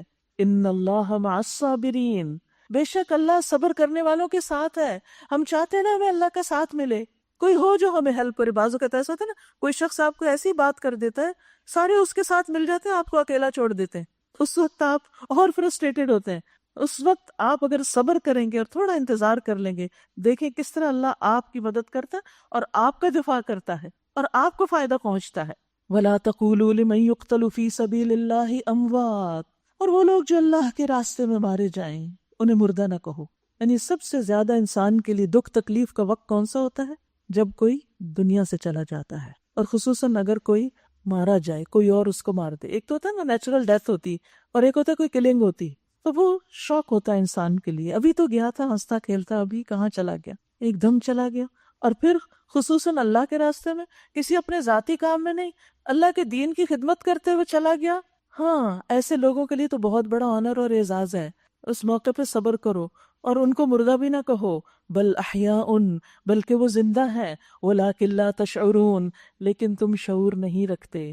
تم شعور نہیں رکھتے, تم نہیں سمجھتے کہ وہ زندگی کیسی زندگی ہے, کتنی اعلیٰ درجے کی زندگی ہے, کس قدر کوالٹی لائف ہے جس کی کوئی تمنا کرے. اور ہم ضرور تمہیں خوف و خطر, فاقہ کشی, جان و مال کے نقصانات اور آمدنیوں کے گھاٹے میں مبتلا کر کے تمہاری آزمائش کریں گے. اللہ اکبر. مصائب خمسہ, 5 مصیبتیں کسی نہ کسی طرح انسان پر کبھی نہ کبھی آئیں گی. اللہ نے پہلے ہی بتا دیا ہے, یہ ہونا ہے, تیار رہو. یہ ہوگا. کیا ہوگا؟ کبھی خوف ہوگا, کبھی بھوک ہوگی, کبھی مال کم ہو جائے گا, کبھی کوئی جان چلی جائے گی, اور کبھی کوئی پھل یا تمہاری کوششوں کے نتیجے میں کوئی نقصان ہو جائے گا. ایسے میں پھر کیا کرو؟ وَبَشِّرِ الصَّابِرِينَ, صبر کرنے والوں کو خوشخبری سنا دو. کیا خوشخبری؟ الذین اذا اصابتہم مصیبت, کہ جب ان پر کوئی مصیبت آتی ہے, قالوا انا للہ و انا الیہ راجعون, تو ان کا قول کیا ہوتا ہے؟ بے شک ہم اللہ کے ہیں اور اسی کی طرف لوٹ کے جانے والے ہیں, واپسی بھی ادھر ہی ہے. ایسا کہنے والوں کے لیے مصیبت ہلکی ہو جاتی ہے. جب کسی بھی دکھ اور تکلیف کے موقع پر انسان یہ سوچ لیتا ہے کہ میں نے کون سا دنیا میں ہمیشہ رہنا ہے, مال چلا گیا یا اولاد چلی گئی یا کوئی اور پیارا عزیز چلا گیا, مجھے بھی تو جانا ہے, میں نے یہاں بیٹھے رہنا. یہ جدائی عارضی ہے, یہ وقتی جدائی ہے. اس کے لیے غم ایک حد کے اندر, ایک لمٹ میں, یہ نہیں کہ اس غم کو اپنے اوپر ایسا مسلط کر لے کہ کچھ اور عمل کرنے کے قابل ہی نہ رہیں. فرمایا کہ جن کی سوچ یہ ہوتی ہے اس موقع پر اپنی موت کو یاد کر لیتے ہیں, اپنی واپسی کو یاد کر لیتے ہیں, ان کو کیا فائدہ ہوتا ہے؟ اولئک علیہم صلوات من ربہم, ان پر ان کے رب کی طرف سے رحمت نازل ہوتی, ورحمت, اور خاص رحمت آتی ہے, واولئک هم المہتدون, اور یہی لوگ ہدایت یافتہ ہیں. یہ ان کے ہدایت پر ہونے کی علامت ہے. اور جو ایسے موقع پر صبر نہیں کرتا اور اللہ سے ناراض ہوتا ہے اور اللہ کی اطاعت سے پیچھے ہٹ جاتا ہے, کیونکہ کچھ لوگ جب ان پہ مصیبت آتی ہے وہ نماز چھوڑ دیتے ہیں, وہ دعائیں چھوڑ دیتے ہیں, وہ صدقہ دینا بند کر دیتے ہیں کہ کچھ فائدہ نہیں ہوا اس لیے آج سے بند. نہیں, ایسے لوگ ہدایت پر ہیں, وہ پہلے سے بھی زیادہ اللہ کی طرف رجوع کرتے ہیں. پھر اس کے بعد ہماری مشکلات کیا مشکلات ہیں؟ مشکلات تو دیکھیں ان لوگوں کی جو ہم سے پہلے گزر چکے, اور ان میں خواتین بھی شامل ہیں, اور ان خواتین میں ایک خاتون حضرت ہاجر ہیں, ابراہیم علیہ السلام کی زوجہ محترمہ, کہ جن کو ابراہیم علیہ السلام اکیلے ایک چھوٹے سے دودھ پیتے بچے کے ساتھ مکہ میں چھوڑ گئے تھے, اور پھر ان کے پاس کھانے پینے کے لیے کچھ بھی نہیں بچا تھا. بچہ پیاس سے بے حال ہو گیا اور ماں کی ممتا تڑپ اٹھی, اور وہ صفا مروہ کے بیچ میں دوڑنے لگی کہ ان پہاڑیوں پہ چڑھ کے دیکھوں کوئی آس پاس کوئی انسان, کوئی چرند پرند, کوئی پانی کا انتظام, کچھ تو ہوگا. لیکن کچھ بھی تو نہیں تھا. آخر اللہ نے اپنی رحمت سے ان کے لیے زمزم کا انتظام کر دیا, اور ان کی اس بھاگ دوڑ کو ہم سب کے لیے ایک مثال بنا دیا. اور جو بھی حج یا عمرے پہ جاتا ہے اس کو صفا مروہ کا طواف کرنا ہوتا ہے. کیسے کیسے تھکتے ہیں ہم وہاں جا کر. یعنی حج کے عمرے کے خاص طور پر ارکان میں سے سب سے مشکل رکن ہے, بس ہو جاتی ہے وہاں جا کر. تو اس وقت کون ہے جو حضرت ہاجر کو یاد نہ کرے کہ کیا عظیم خاتون تھی. اب تو وہاں ایئر کنڈیشنز ہیں اور بہترین فلورنگ اور بہترین انتظامات, اور اس وقت تو وہ چٹیل میدان اور شاید کنکریاں اور پتھر تھے اس راستے میں, پہاڑی سا علاقہ تھا. فرمایا ان الصفا والمروہ من شعائر اللہ, صفا اور مروہ اللہ کی نشانیوں میں سے ہیں، اللہ نے اسے اپنی نشانی قرار دیا. سبحان اللہ. ایک عورت کا عمل اس قدر پسندیدہ قرار دیا گیا جو سراسر اللہ کی خاطر اللہ کے راستے میں تھا. لہٰذا جو شخص بیت اللہ کا حج یا عمرہ کرے اس کے لیے کوئی گناہ کی بات نہیں کہ وہ ان دونوں پہاڑیوں کے درمیان صحیح کرے. کیونکہ مشرکین نے یہاں بت رکھ دیے تھے تو مسلمان تھوڑے ہیزیٹنٹ ہوئے کہ کہیں ایسا تو نہیں کہ اب ہم دوبارہ اس کا طواف نہ کر سکیں ان بتوں کی وجہ سے. لیکن نبی صلی اللہ علیہ وسلم نے جب مکہ فتح کیا اب سب بت وغیرہ وہاں سے ریموو ہو گئے، کہا کہ تم اس پر اب خوشی سے طواف کرو، اور برضا و رغبت کوئی بھلائی کا کام جو بھی کرے گا، وَمَن تَطَوَّعَ خَيْرًا، جو خوشی سے نیکی کا کام کرے گا، فَإِنَّ اللَّهَ شَاكِرٌ عَلِيمٌ، تو اللہ قدردان ہے، خوب جانتا ہے کون کس دل کے ساتھ یہ سب کر رہا ہے. کبھی صفا مروہ کے بیچ میں دوڑنا پڑتا ہے اور کبھی انسان کو جہاں وہ ہوتا ہے وہاں کوئی خاص دوڑنی پڑتی ہے نیکی کے لیے، اسے بھاگ دوڑ کرنی پڑتی ہے، اپنی گھریلو ذمہ داریوں کے علاوہ کوئی ایکسٹرا ڈیوٹی کرنی پڑتی ہے. تو جو خوشی سے یہ کام کرے گا، والنٹیئر کرے گا، تطوع والنٹیئر کرے گا، فَإِنَّ اللَّهَ شَاكِرٌ عَلِيمٌ، اللہ قدردان ہے. کیونکہ ہم بعض اوقات ڈس اپوائنٹ ہو جاتے ہیں، بندوں نے ہمیں اپریشیٹ ہی نہیں کیا، کوئی ہمیں اس پر کوئی انعام نہیں دیا، کوئی ہمارا نام بلند نہیں ہوا. بھائی پتہ ہے جس کے لیے تم کر رہے ہو وہ خوب جانتا ہے، وہ شاکر علیم ہے. پھر فرمایا جو لوگ ہماری نازل کی ہوئی روشن تعلیمات اور ہدایات کو چھپاتے ہیں حالانکہ ہم انہیں سب انسانوں کی رہنمائی کے لیے اپنی کتاب میں بیان کر چکے ہیں، یقین جانو کہ اللہ بھی ان پر لعنت کرتا ہے. یعنی جو حق کو چھپائے لعنت کا مستحق ہوتا ہے، اور تمام لعنت کرنے والے بھی ان پر لعنت بھیجتے ہیں. البتہ جو اس روش سے باز آ جائیں اور اپنی اصلاح کر لیں اور جو کچھ چھپاتے تھے اسے بیان کرنے لگیں، ان کو میں معاف کر دوں گا، اور میں بڑا درگزر کرنے والا اور رحم کرنے والا ہوں. جن لوگوں نے کفر کا رویہ اختیار کیا اور وہ کفر ہی کی حالت میں مر گئے، ان پر اللہ اور فرشتوں اور تمام انسانوں کی لعنت ہے. اسی لعنت زدگی کی حالت میں وہ ہمیشہ رہیں گے، نہ ان کی سزا میں تخفیف ہوگی اور نہ انہیں پھر کوئی دوسری مہلت دی جائے گی. واپس نہیں آ سکتا کوئی دنیا میں توبہ کرنے کے لیے، ایمان لانے کے لیے. لہٰذا آج کا ایمان بڑا قیمتی ہے اور آج کی توبہ بھی بڑی قیمتی ہے. مرنے کے بعد یہ دونوں چیزیں ممکن نہ ہو سکیں گی. وَإِلَٰهُكُمْ إِلَٰهٌ وَاحِدٌ، اور تمہارا الہ بس ایک ہی الہ ہے. لا الہ الا هو الرحمن الرحیم، اس رحمان الرحیم کے سوا کوئی اور الہ نہیں. اس کو پہچاننا ہو تو اس کی تخلیق کو دیکھو، اس کے افعال کو دیکھو، اس کے کاموں کو دیکھو، اس نے کیا کچھ بنایا ہے، اس کی نشانیوں پر غور کرو.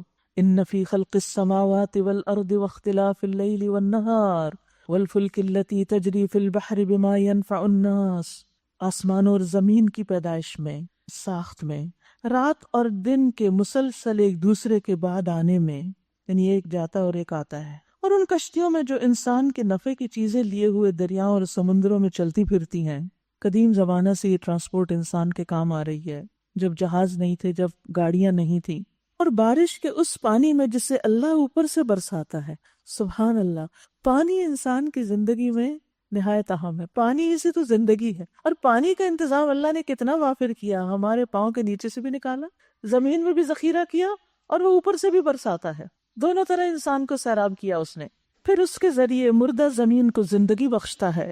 یعنی یہ بارش صرف انسانوں اور حیوانوں کے لیے نہیں، زمین کے لیے بڑی کارآمد ہوتی ہے، اور اپنے اسی انتظام کی بدولت زمین میں ہر قسم کی جاندار مخلوق کو پھیلا دیتا ہے. پودے بھی اگتے ہیں، اور پھر ان پودوں کو کھا کر چرند پرند اور مختلف حیوانات جو ہیں وہ بھی زندہ رہتے ہیں. پھر ہر طرف زندگی پھیل جاتی ہے ہواؤں کی گردش میں، کیونکہ ہواؤں کی گردش سے ہی بارشوں کا نظام منسلک ہے، اور ان بادلوں میں جو آسمان اور زمین کے درمیان تابع فرمان بنا کر رکھے.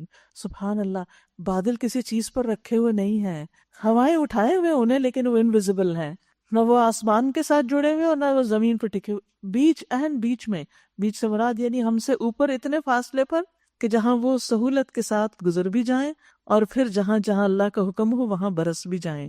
ان نشانیوں پہ غور کرو. اور کراچی والوں، یہاں سے تو ہر وقت بادل اٹھ رہے ہوتے ہیں، اور اتنے بڑے بڑے بادل اور اتنے خوبصورت بادل نظر آتے ہیں. یہ سارے متوجہ کرتے ہیں آپ کو اللہ سبحانہ و تعالیٰ کی طرف کہ کس نے یہ اٹھائے، یہ سمندر سے پانی کس نے اٹھایا، اور کس طرح سبک رفتاری کے ساتھ. ویسے ہوا چلتی ہے تو کتنی تیز چلتی ہے، لیکن جب وہ بوجھل ہو جاتی ہے بادل کے ساتھ تو کس طرح پتہ بھی نہیں چلتا. آپ سوچئے ذرا تھوڑی دیر کے لیے اگر یہ بادل تیز رفتاری سے چلتے تو ہمارا سر گھوم جاتا. سوچیے نا ذرا، اگر تیزی سے جا رہے ہیں، آ رہے ہیں، تیزی سے گزر رہے ہیں، جیسے آپ کی گاڑیاں نیچے گزر رہی ہیں، ٹریفک بھاگ دوڑ رہی ہے، اگر یہ آسمانی ٹریفک بھی اسی طرح بھاگتی تو پھر کیا بنتا؟ چین کہیں نہ ہوتا. لیکن وہ اس کو خوبصورتی سے اپنی شیپس بھی بدلتے چلے جاتے ہیں، یعنی بور بھی نہیں کرتے آپ کو. اگر آپ زیادہ دیر دیکھیں تو ایک کے بعد ایک حالت میں تبدیل ہو کر اپنا سفر جاری رکھتے ہیں. ان میں غور و فکر کرو، یہ کس نے کیا؟ یہ کون ہے بنانے والا، اور کون ہے ان کو بیچ میں ٹکانے والا؟ ان سب میں بے شمار نشانیاں ہیں. لیکن اس کے باوجود لوگ اللہ سے محبت کرنے کی بجائے کچھ اور ہستیوں سے محبت کرنے لگتے ہیں اور ان کے گرویدہ ہو جاتے ہیں. فرمایا وَمِنَ النَّاسِ مَن يَتَّخِذُ مِن دُونِ اللَّهِ أَندَادًا، کچھ لوگ ایسے ہیں جو اللہ کے سوا دوسروں کو اس کا ہمسر اور مد مقابل بناتے ہیں، اور ان کے ایسے گرویدہ ہیں، ان سے ایسی محبت رکھتے ہیں جیسی محبت اللہ سے ہونی چاہیے. سبحان اللہ.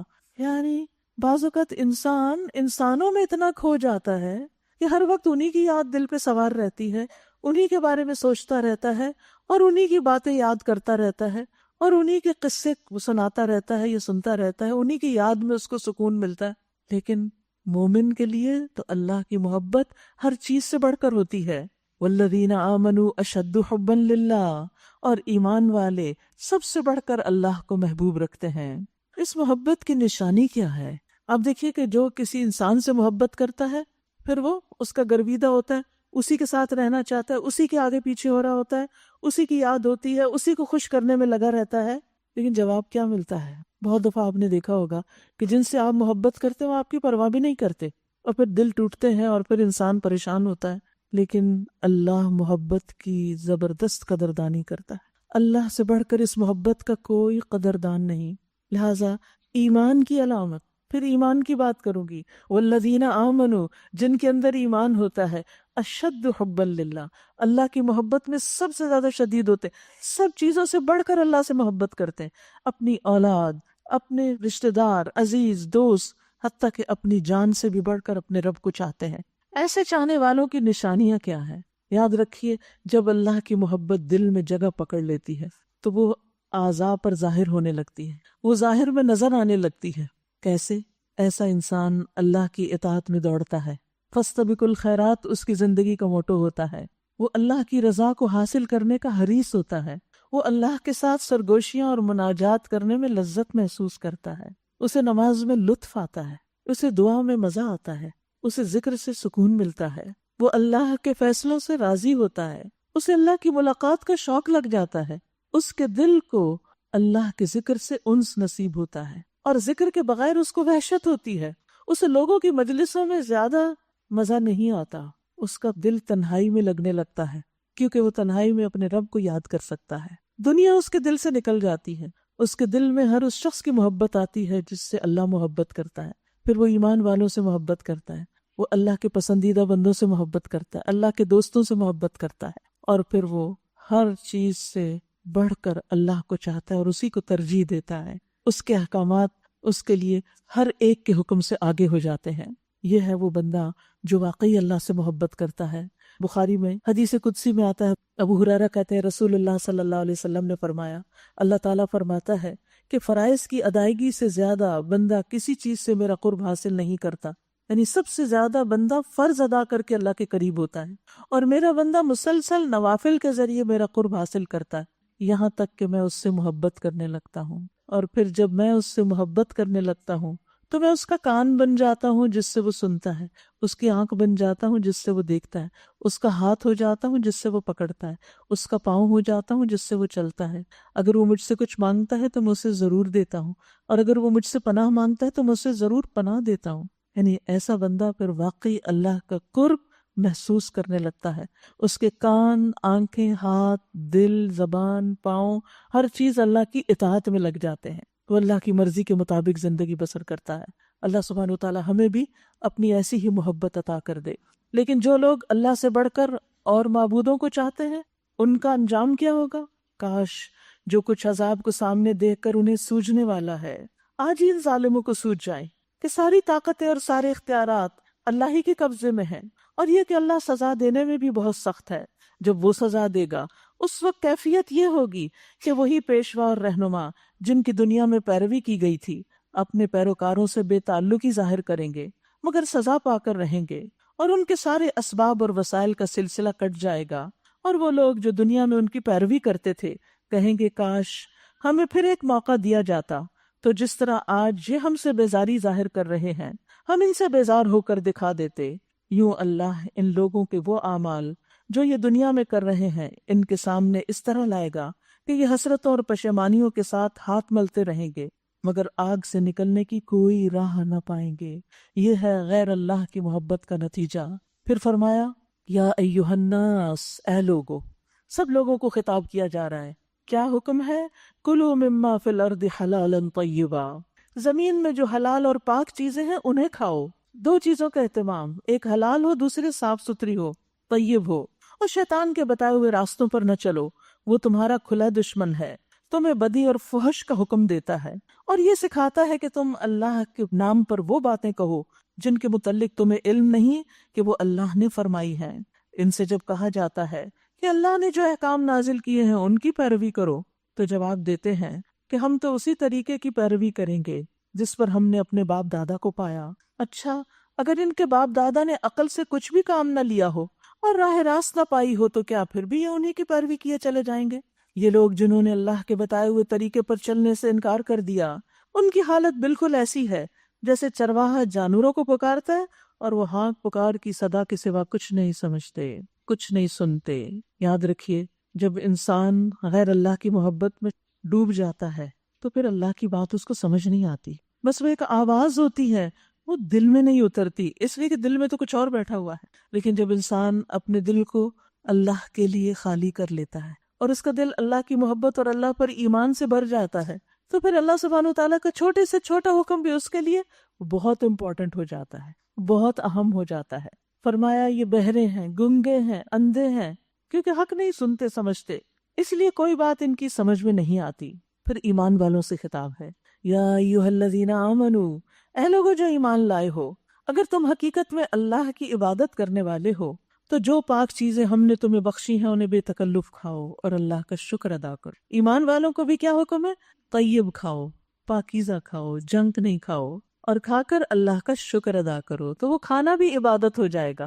اگر حلال صاف پاک کھانا کھا کر اللہ کا شکر ادا کرتے ہو تو یہ بھی عبادت ہے، کیونکہ اللہ حکم دے رہے ہیں نا کہ کھاؤ، ایسا کھاؤ اور شکر ادا کرو اگر تم اسی کی عبادت کرتے ہو۔ اللہ کی طرف سے اگر کوئی پابندی تم پر ہے تو وہ یہ ہے کہ مردار نہ کھاؤ، خون سے اور سور کے گوشت سے پرہیز کرو، اور کوئی ایسی چیز نہ کھاؤ جس پر اللہ کے سوا کسی اور کا نام لیا گیا ہو۔ ہاں، جو شخص مجبوری کی حالت میں ہو اور وہ ان میں سے کوئی چیز کھا لے بغیر اس کے کہ وہ قانون شکنی کا ارادہ رکھتا ہو یا ضرورت کی حد سے تجاوز کرے تو اس پر کچھ گناہ نہیں۔ اللہ بخشنے والا اور رحم کرنے والا ہے۔ حق یہ ہے کہ جو لوگ ان احکام کو چھپاتے ہیں جو اللہ نے اپنی کتاب میں نازل کیے ہیں اور تھوڑے سے دنیاوی فائدوں پر انہیں بھیٹ چڑھاتے ہیں، وہ دراصل اپنے پیٹ میں آگ بھر رہے ہیں۔ قیامت کے روز اللہ ہرگز ان سے بات نہ کرے گا، نہ انہیں پاکیزہ ٹھہرائے گا، اور ان کے لیے دردناک سزا ہے۔ یہ وہ لوگ ہیں جنہوں نے ہدایت کے بدلے گمراہی خریدی اور مغفرت کے بدلے عذاب مول لے لیا۔ کیسا عجیب ہے ان کا حوصلہ کہ جہنم کا عذاب برداشت کرنے کے لیے تیار ہیں۔ ہاں، یہ سب کچھ اس وجہ سے ہوا کہ اللہ نے تو ٹھیک ٹھیک حق کے مطابق کتاب نازل کی تھی، مگر جن لوگوں نے کتاب میں اختلافات نکالے وہ اپنے جھگڑوں میں حق سے بہت دور نکل گئے۔ کچھ لوگ اللہ کا حکم سن کر اس پر عمل کر لیتے ہیں اور کچھ اس پر بحثیں کرنے لگتے ہیں۔ تو جو لوگ بحثیں کرتے ہیں اور اس پر وائے اور کیوں اور یہ حکم کیوں اور ایسا کیوں، وہ لوگ عمل نہیں کر پاتے اور پھر وہ حق سے بہت دور جا پڑتے ہیں، کیونکہ جو جس حکم کی جتنی بال کی کھال اتارے گا اتنا ہی وہ عمل سے دور چلا جائے گا۔ لیس البر ان تولوا وجوہکم قبل المشرق والمغرب، نیکی یہ نہیں کہ تم نے اپنے چہرے مشرق کی طرف کر لیا یا مغرب کی طرف، بلکہ نیکی یہ ہے کہ آدمی اللہ کو اور یوم آخرت کو اور ملائکہ کو اور اللہ کی نازل کی ہوئی کتاب اور اس کے پیغمبروں کو دل سے مانے۔ تو نیک کون ہے؟ جو سب سے پہلے اپنا ایمان مکمل کرے، پھر کیا کرے؟ اور اللہ کی محبت میں یعنی اللہ ہی کی خاطر اپنا دل پسند مال رشتہ داروں، یتیموں، مسکینوں اور مسافروں پر، مدد کے لیے ہاتھ پھیلانے والوں پر اور غلاموں کی رہائی پر خرچ کریں۔ دوسرا کام خدمت خلق، ایمان لانے کے بعد بندوں کی ضروریات کا خیال، اور اس میں آپ دیکھیے کہ ترتیب کیا ہے۔ سب سے پہلے رشتہ داروں کا حق کہ صلہ رحمی بھی ہو، پھر یتیموں کی باری کہ وہ عمر میں چھوٹے ہوتے ہیں اور ضرورت مند ہوتے ہیں، پھر مساکین کیونکہ وہ فاقہ کش ہوتے ہیں، ضرورت مند ہیں، پھر مسافر کیونکہ وہ گھر سے دور ہوتے ہیں، ضروریات پوری نہیں کر پاتے، پھر مانگنے والے اگرچہ محتاج نہ بھی ہوں لیکن ہاتھ پھیلا دیا تو پھر کچھ نہ کچھ دے ہی دو، اور پھر غلاموں کی رہائی وغیرہ میں اور دیگر کاموں میں۔ اس کے بعد صرف انہی کاموں میں مشغول نہیں رہتے، نماز قائم کرتے ہیں اور زکوٰۃ دیتے ہیں، وَأَقَامَ الصَّلَاةَ وَآتَى الزَّكَاةَ، اور پھر نیک وہ لوگ ہیں جب عہد کریں تو وفا کریں۔ کل بھی عہد کی بات ہوئی تھی، وعدے کی بات ہوئی تھی، اور آج بھی وعدے کی بات ہو رہی ہے۔ کمٹمنٹس نبھائیں، ذمہ داریاں پوری کریں، اور تنگی اور مصیبت کے وقت میں اور حق کو باطل کی جنگ میں صبر کریں۔ صبر ضروری ہے، یہی ہیں سچے لوگ اور یہی ہیں متقی لوگ۔ تو لیجیے آج متقین کی کچھ اور صفات سامنے آ گئیں، کیونکہ کتاب متقین کو ہدایت دیتی ہے، ان کے لیے رہنمائی ہے۔ اے لوگوں جو ایمان لائے ہو، تمہارے لیے قتل کے مقدموں میں قصاص کا حکم لکھ دیا گیا، یعنی قاتل سے بدلہ لیا جائے گا۔ کس طرح؟ آزاد آدمی نے قتل کیا ہو تو اس آزاد ہی سے بدلہ لیا جائے، غلام قاتل ہو تو وہی غلام قتل کیا جائے، عورت اس جرم کی مرتکب ہو تو اس عورت سے ہی قصاص لیا جائے۔ ہاں، اگر کسی قاتل کے ساتھ اس کا بھائی کچھ نرمی کرنے کے لیے تیار ہو۔ اب آپ دیکھیے کہ مومن آپس میں بھائی بھائی ہیں، خواہ ایک دوسرے کے حق میں اتنا بڑا جرم ہو جائے کہ قتل تک نوبت جا پہنچے تو معروف طریقے کے مطابق خون بہا کا تصفیہ ہونا چاہیے، اور قاتل کو لازم ہے کہ راستی کے ساتھ خون بہا ادا کرے۔ یہ تمہارے رب کی طرف سے تخفیف اور رحمت ہے، یعنی قصاص میں معافی یا دیت، یعنی قتل کے بدلے میں قتل کی بجائے معاف کر دیا جائے اور دیت تک بات رہے، یعنی یہ اللہ کی طرف سے خاص تمہارے لیے ہے، ورنہ اس سے پہلے اہل تورات کے لیے قصاص تھا، معافی یا دیت نہ تھی، اور نصارہ میں صرف معافی، قصاص تھا، نہ دیت تھی۔ اس پر بھی جو زیادتی کرے اس کے لیے دردناک سزا ہے۔ عقل رکھنے والوں تمہارے لیے قصاص میں زندگی ہے، یعنی جب قاتل سے بدلہ لیا جائے گا یا اس کو سزا ملے گی تو پھر مزید قتل نہیں ہوں گے، بہت سی زندگیاں محفوظ رہیں گی۔ امید ہے تم اس قانون کی خلاف ورزی سے بچو گے، پرہیز کرو گے۔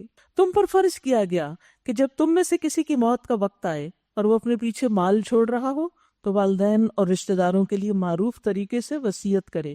یہ حکم قانون وراثت کے آنے سے پہلے کا ہے۔ اب وارثوں کے حق میں وصیت نہیں ہوتی، یہ حق ہے متقی لوگوں پر۔ پھر جنہوں نے وصیت سنی اور بعد میں اسے بدل ڈالا تو اس کا گناہ ان بدلنے والوں پر ہوگا۔ اللہ سب کچھ سنتا اور جانتا ہے۔ البتہ جس کو یہ اندیشہ ہو کہ وصیت کرنے والے نے نادانستہ یا قصداً حق تلفی کی ہے اور پھر معاملے سے تعلق رکھنے والوں کے درمیان وہ اصلاح کرے تو اس پر کچھ گناہ نہیں، اللہ بخشنے والا اور رحم فرمانے والا ہے۔ اب بھی ایک مسلمان کو اپنے مال کے 1/3 میں وصیت کی اجازت ہے، جو وارثوں کے علاوہ دوسرے کاموں کے لیے ہوگی۔ مثلاً صدقہ جاریہ کے کام میں انسان اپنی موت کے بعد اپنے مال کا کچھ حصہ دینا چاہے تو وہ وصیت کر سکتا ہے، یا اسی طرح کوئی ایسے رشتہ دار ہیں جو وارث نہیں بنتے، ان کے حق میں بعض اوقات اڈاپشن کے کیس میں جس بچے کو آپ نے اڈاپٹ کیا اس کا تو وراثت میں حصہ نہیں، تو اس کو وصیت کے ذریعے دیا جا سکتا ہے۔ لیکن اگر وہ سارا مال اس کو وصیت کر جائے تو پھر اس وصیت کو تبدیل کیا جا سکتا ہے، کیونکہ وہ صرف 1/3 میں سے لے سکتا ہے۔ پھر فرمایا یا ایھا الذین آمنوا، ایمان والوں کو پکارا جا رہا ہے، کتب علیکم الصیام، تم پر روزے فرض کر دیے گئے، کما کتب علی الذین من قبلکم، جیسے ان لوگوں پر فرض کیے گئے جو تم سے پہلے تھے۔ کیوں فرض کیے گئے روزے؟ رمضان کیوں آ رہا ہے؟ کیا حاصل کرنا ہے؟ کیا گول ہے ہمارا؟ لعلکم تتقون، تاکہ تم میں تقوی پیدا ہو۔ فائدہ کیا؟ کیسے؟ دنیا میں انسان گناہوں سے بچے اور آخرت میں آگ سے بچ سکے۔ تقوی کی تعریف کیا ہے؟ متقین کون ہوتے ہیں؟ متقی وہ شخص ہوتا ہے جو گناہوں سے بچتا ہے اور فرائض کی ادائیگی کر کے اپنے آپ کو عذاب سے بچاتا ہے۔ یعنی صرف نیکی کے کام کرنا تقوی نہیں، جب تک انسان گناہوں سے نہ بچے، یاد رکھیے وہ شخص متقی نہیں ہو سکتا جو گناہوں سے نہیں بچتا، کیونکہ ہم تقوی لفظ تو بولتے ہیں لیکن ہمیں پتہ نہیں کہ یہ تقوی ہے کیا۔ رمضان اللہ کی رحمت سے برکتوں والا مہینہ آ رہا ہے، تاکہ ہم اپنے اندر اتنی قوت پیدا کریں کہ جو بری عادتیں ہمیں پڑی ہوئی ہیں اور جو غلط کام ہم کر رہے ہیں، جو حرام کام ہماری زندگی میں تھوڑے یا زیادہ کسی نہ کسی طرح شامل ہیں، وہ حرام کاموں میں والدین کی نافرمانی بھی ہے، غیبت بھی ہے، جھوٹ بھی ہے، یہ سب چیزیں، ان سے بچنے کی ہمیں ٹریننگ ہو۔ کیسے بچیں؟ روزہ اس کے لیے ہمیں ٹریننگ دیتا ہے۔ روزہ تقوی کو حاصل کرنے کے لیے بہترین چیز ہے۔ چند مقرر دن کے روزے ہیں، 10 ایک عشرہ، دوسرا عشرہ اور آخری عشرہ، اور پھر عید۔ اگر تم میں سے کوئی بیمار ہو یا سفر پر ہو تو دوسرے دنوں میں اتنی ہی تعداد پوری کر لے۔ اگر روزے قضا ہو جائیں تو پھر کیا کریں؟ بعد میں قضا رکھیں۔ اور جو لوگ روزہ رکھنے کی قدرت رکھتے ہوں پھر نہ رکھیں تو وہ فدیہ دیں۔ یہ ابتدائی حکم ہے جو بعد میں منسوخ ہوا۔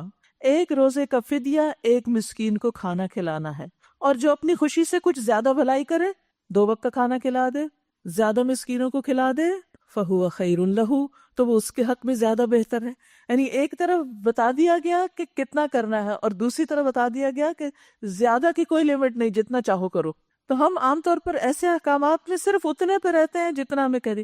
اچھا ایک مسکین کو کھلانا ہوگا، 30 روزوں کے لیے 30 مسکینوں کو کھلانا، اچھا ایک دن میں کتنا کھانا دینا ہوگا، کتنے پیسے دینے ہوں گے، بھائی دیکھ لو، جو خود کھاتے ہو وہی۔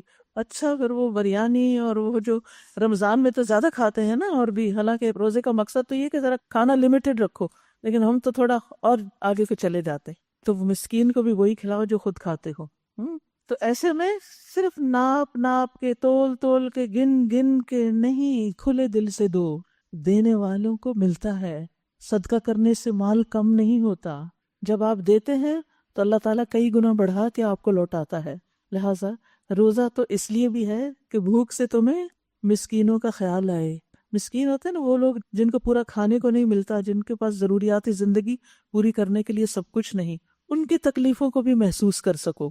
تو اسی لیے روزے کا کفارہ بھی یہی رکھا گیا کہ پھر انہی تک جائے، یعنی خود نہیں رکھ سکتے تو جو پہلے سے ہی ہر وقت بیچارہ روزے جیسی کیفیت میں ہے، پورا کھانا نہیں ملتا، ان کی طرف کھانا لے جاؤ۔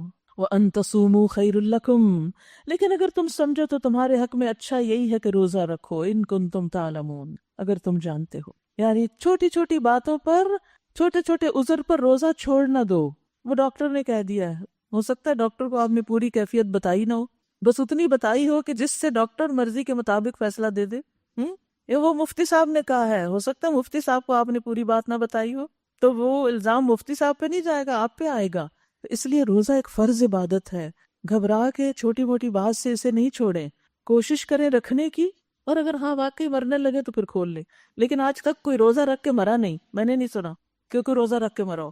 شہر رمضان الذی انزل فیہ القرآن، رمضان وہ مہینہ ہے جس میں قرآن نازل کیا گیا، ھدی للناس، جو لوگوں کے لیے ہدایت کا ذریعہ ہے۔ لہٰذا رمضان اور قرآن لازم و ملزوم ہیں۔ عام دنوں سے زیادہ تلاوت بھی کیجیے، کچھ نہ کچھ یاد کر لیجیے۔ سورۃ البقرہ شروع کر لیجیے، جس کا پڑھنا باعث برکت، چھوڑنا باعث حسرت ہے۔ ایک ایک آیت تھوڑی تھوڑی، اگر اس رمضان میں 30 آیتیں یاد ہو جائیں، اگلے رمضان میں 30 اور کر لیں، پھر 30 اور کر لیں، ہو سکتا ہے ایک رمضان کر کے پوری سورۃ البقرہ یاد ہو جائیں۔ اور اگر سارا سال ہفتے میں ایک آیت بھی کر لیں تو آپ دیکھیں کہ کتنی آیتیں ہو سکتی ہیں۔ تو کچھ حصہ حفظ کا، کچھ تلاوت کا، کچھ لسننگ کا، کچھ نماز میں سننے کا، کچھ دورہ قرآن اور ترجمہ اور غور و فکر اور تدبر کا۔ یعنی رمضان میں فوکس قرآن پر ہو، کیونکہ وہ رمضان جس میں قرآن ہوتا ہے وہ واقعی بہت بابرکت ہوتا ہے، کیونکہ روزے کی حالت میں خصوصاً قرآن پڑھنے سے کچھ اور ہی طرح سمجھ آتا ہے۔ ھدی للناس، یہ لوگوں کی ہدایت کے لیے ہے، وبینات من الہدی والفرقان، اور ایسی واضح تعلیمات پر مشتمل ہے جو راہ راست دکھانے والی اور حق و باطل کا فرق کھول کر رکھ دینے والی ہیں۔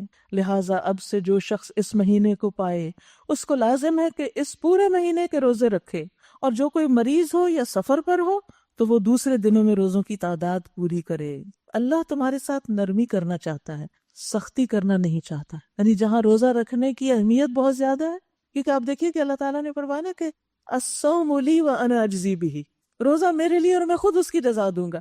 سرپرائز ہے اس کی جزا، باقی چیزوں کی بتائی 10 گنا 30 گنا 100 گنا، لیکن روزے کے لیے کہا کہ نہیں، یہ تو خاص میرے لیے بندہ عبادت کرتا ہے، اس لیے اس کا انعام بھی میں قیامت کے دن خود ہی دوں گا۔ یعنی آپ سوچئے پھر وہ کتنا بڑا ہوگا۔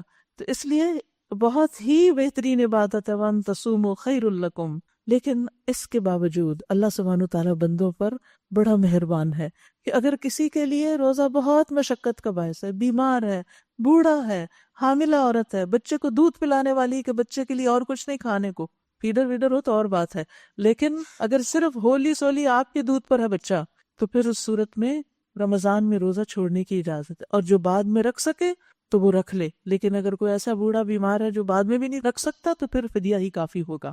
یرید اللہ بکم اليسر ولا یرید بکم العسر ولتکملوا العدۃ، اور تاکہ تم گنتی پوری کرو، 10 روزے چھوڑیں تو 10 رکھو، اور یاد رکھیے پیریڈز میں جو روزے چھٹتے ہیں ان کی بھی قضا ہوتی ہے، کیونکہ میں نے کسی کہتے ہوئے سنا وہ ہم نے جان بوجھ کے تو نہیں چھوڑے، وہی ٹھیک ہے جان بوجھ کے نہیں چھوڑے، مجبوری سے یا معذوری سے ہی چھوڑے گئے، لیکن اللہ کا حکم ہے نا کہ ان کی گنتی پوری کرنی ہے۔ حضرت عائشہ بتاتی ہے کہ ہم روزوں کی گنتی پوری کرتے تھے لیکن نماز جو چھوٹ جاتی تھی پیریڈز میں وہ نہیں دوبارہ دہراتے تھے۔ وَلِتُكَبِّرُوا اللَّهَ عَلَى مَا هَدَاكُمْ، اور تاکہ تم اللہ کی بڑائی بیان کرو اس پر جو اس نے تمہیں ہدایت بخشی اس رمضان کے ذریعے، اللہ کی بڑائی بیان کرو، عید کے دن خوب تکبیرات پڑھو، وَلَعَلَّكُمْ تَشْكُرُونَ، اور تاکہ تم شکر ادا کرو، وَإِذَا سَأَلَكَ عِبَادِي عَنِّي فَإِنِّي قَرِيبٌ، اور جب میرے بندے آپ سے میرے بارے میں پوچھیں، کیا پوچھیں کہ رب کہاں ہے، کیا ہماری دعائیں سنتا ہے، اور اسی طرح کے سوال، تو ان کو بتا دیجئے فَإِنِّي قَرِيبٌ، کہ بے شک میں بہت قریب ہوں، سنتا ہوں، جواب دیتا ہوں، اجیب دعوت الداعی اذا دعان، پکارنے والا جب مجھے پکارتا ہے، دن کو پکارے رات کو پکارے، بیٹھے کھڑے لیٹے، دکھ درد میں خوشی میں، جب بھی مجھے پکارتا ہے میں جواب دیتا ہوں۔ سبحان اللہ، ایک مومن کے لیے اس سے بڑی خوشخبری کیا ہے کہ رب نے میری بات سن لی اور جواب مل گیا مجھے۔ اس کو قبولیت سے زیادہ اس بات کا شوق اور محبت اور ایک اطمینان اور خوشی ہوتی ہے کہ میرے رب نے میری بات سن لی، وہ قریب ہے مجھ سے۔ تو جب آپ دعا کرتے ہیں نا تو آپ رب کے قریب ہوتے ہیں۔ فَلْيَسْتَجِيبُوا لِي، چاہیے کہ وہ بھی میری بات مانے، میں ان کی دعائیں سنتا ہوں، اللہ ہماری دعائیں سنتا ہے، تو پھر ہمیں کیا کرنا چاہیے؟ کیا کرنا چاہیے؟ اللہ کی بات سننی چاہیے اور اس کو ماننا بھی چاہیے۔ کوئی بھی تعلق ایک طرفہ نہیں ہوتا، دو طرفہ ہوتا ہے۔ وَلْيُؤْمِنُوا بِي، اور چاہیے کہ مجھ پر ایمان رکھیں، اعتماد کریں، لَعَلَّهُمْ يَرْشُدُونَ، تاکہ وہ سیدھی راہ پالیں، راہ راست پالیں۔ تمہارے لیے روزوں کے زمانے میں راتوں کو اپنی بیویوں کے پاس جانا حلال کر دیا گیا ہے، وہ تمہارے لیے لباس ہیں اور تم ان کے لیے۔ اللہ کو معلوم ہو گیا تم لوگ چپ کے اپنے آپ سے خیانت کر رہے تھے، کیونکہ حکم واضح نہیں تھا تو ہسبینڈ وائف کا جو ریلیشن تھا وہ قائم بھی کر لیتے تھے، لیکن دل میں تھوڑی گلٹ اور کھٹک بھی تھی کہ پتہ نہیں یہ جائز بھی ہے کہ نہیں، کیونکہ دن میں تو منع ہی تھا، روزے کی حالت میں تو یہ ریلیشن شپ نہیں ہو سکتا، کھانا پینا بھی منع اور سیکشل ریلیشن شپ بھی منع، لیکن رات کو کھانے کی تو اجازت ہے، کیا اس ریلیشن شپ کی بھی اجازت ہے؟ تو اللہ تعالیٰ فرماتے ہیں کہ تم چپ کے اپنے آپ سے خیانت کر رہے تھے، یعنی تھوڑے کنفیوز تھے، مگر اس نے تمہارا قصور معاف کر دیا اور تم سے درگزر فرمایا، اور اب تمہیں اجازت ہے تم اپنی بیویوں کے ساتھ شب باشی کرو، اور جو لطف اللہ نے تمہارے لیے جائز کر دیا ہے اسے حاصل کرو۔ یعنی روزہ ایک عبادت ضرور ہے، کھانا پینا دن میں منع ہے، یہ اس تعلق کو منع کیا گیا ہے، لیکن اس کا یہ مطلب نہیں کہ پھر رات کو بھی یہ تعلق منع ہو اور انسان کے اوپر ایسی مشقت ڈال دی گئی ہو جس کو وہ نبھا نہ سکے۔ ہمارا دین اعتدال والا دین ہے، خوبصورت دین ہے، جس میں بندوں کی ضروریات کا بھی لحاظ رکھا گیا ہے، اس کی رعایت رکھی گئی ہے، ان پر ناقابل برداشت بوجھ نہیں ڈالا گیا۔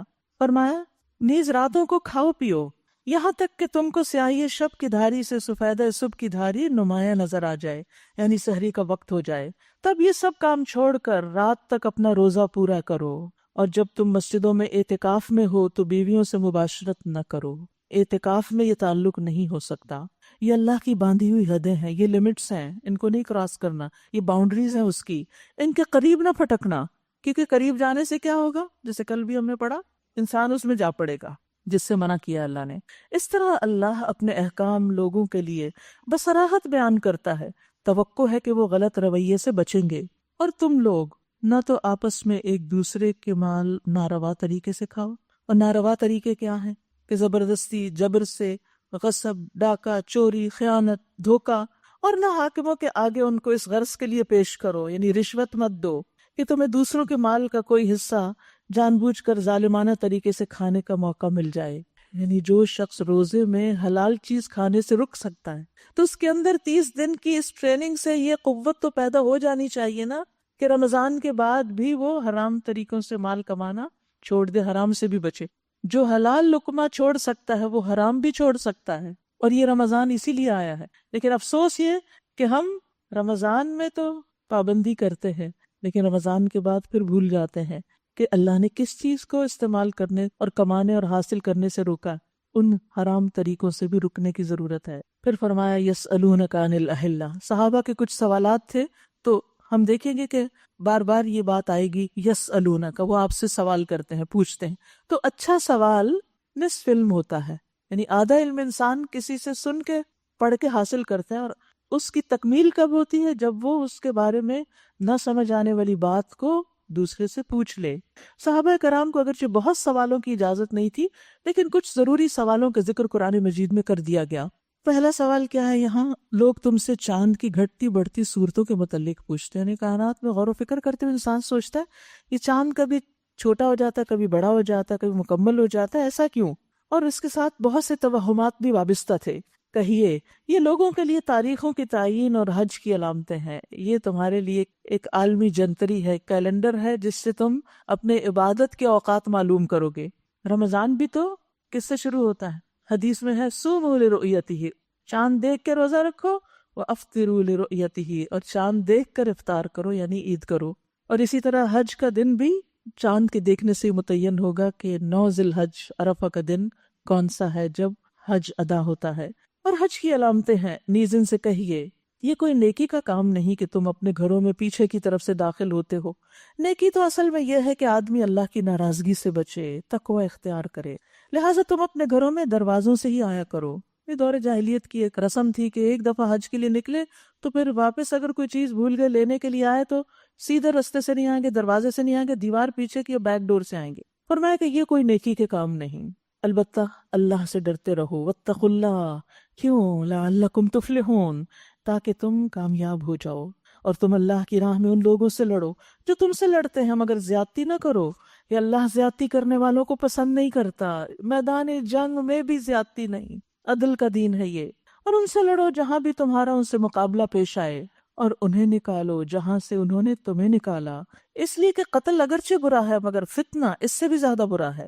اور مسجد حرام کے قریب جب تک وہ تم سے نہ لڑیں تم بھی نہ لڑو، مگر جب وہ وہاں لڑنے سے نہ چکیں تو تم بھی بے تکلف انہیں مارو، کہ ایسے کافروں کی یہی سزا ہے۔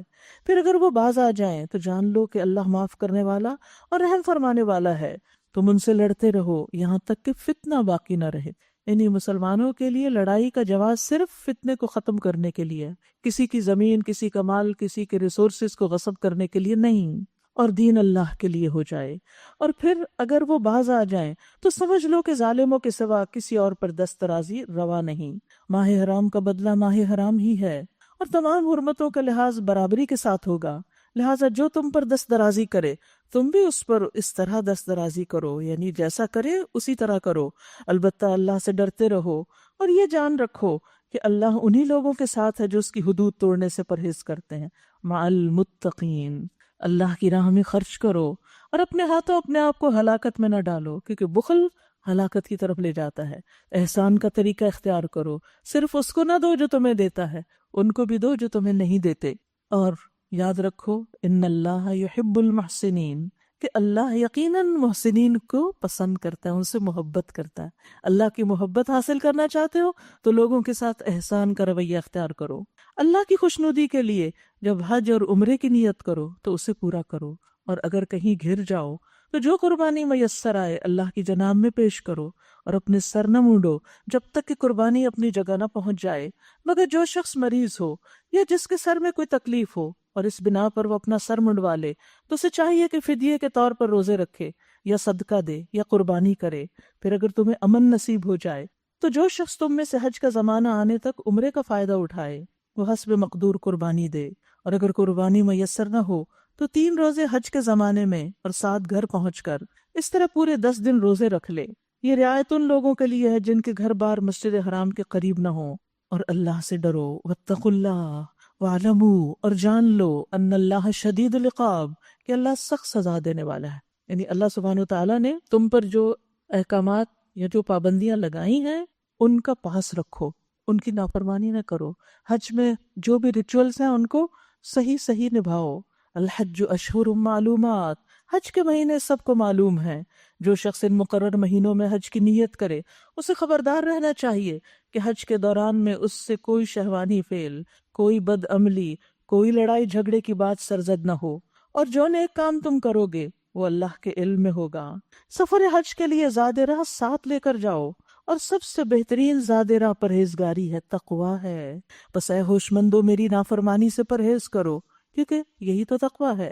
اور اگر حج کے ساتھ ساتھ تم اپنے رب کا فضل بھی تلاش کرتے جاؤ تو اس میں کوئی مذائقہ نہیں. یعنی ساتھ کمائی، کام کاج، بزنس بھی کیا جا سکتا ہے سائیڈ پر. پھر جب عرفات سے چلو تو مشعر حرام مزدلفہ کے پاس ٹھہر کر اللہ کو یاد کرو، اور اس طرح یاد کرو جس کی ہدایت اس نے تمہیں دی ہے، ورنہ اس سے پہلے تو تم لوگ بھٹکے ہوئے تھے. پھر جہاں سے اور سب لوگ پلٹتے ہیں وہیں سے تم بھی پلٹ کر جاؤ اور اللہ سے معافی چاہو، یقیناً وہ معاف کرنے والا ہے اور رحم فرمانے والا ہے. پھر جب اپنے حج کے ارکان ادا کر چکو تو جس طرح اپنے پہلے آباء و اجداد کا ذکر کرتے تھے اس طرح اب اللہ کا ذکر کرو، بلکہ اس سے بھی بڑھ کر، کیونکہ اللہ کی محبت کا اظہار کس سے ہوتا ہے؟ اللہ کی یاد سے. جو اللہ سے محبت کرتا ہے وہ بات بات میں اللہ ہی کا ذکر کرتا ہے.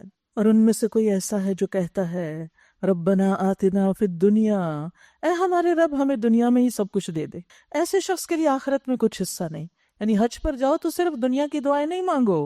اور کوئی کہتا ہے ربنا آتنا فی الدنیا حسنہ وفی الآخرۃ حسنہ وقنا عذاب النار، اے ہمارے رب ہمیں دنیا میں بھی بھلائی عطا کر اور آخرت میں بھی بھلائی دے اور آگ کے عذاب سے ہمیں بچا لے. دنیا کی بھلائیاں جیسے وسیع حلال رزق، نیک بیوی یا نیک شوہر، ایسی اولاد جو آنکھوں کی ٹھنڈک ہو، راحت، سکون، امن، نفع مند علم، نیک اعمال کی توفیق، یہ سب کچھ دنیا کی بھلائیاں ہیں، یہ بھی مانگو.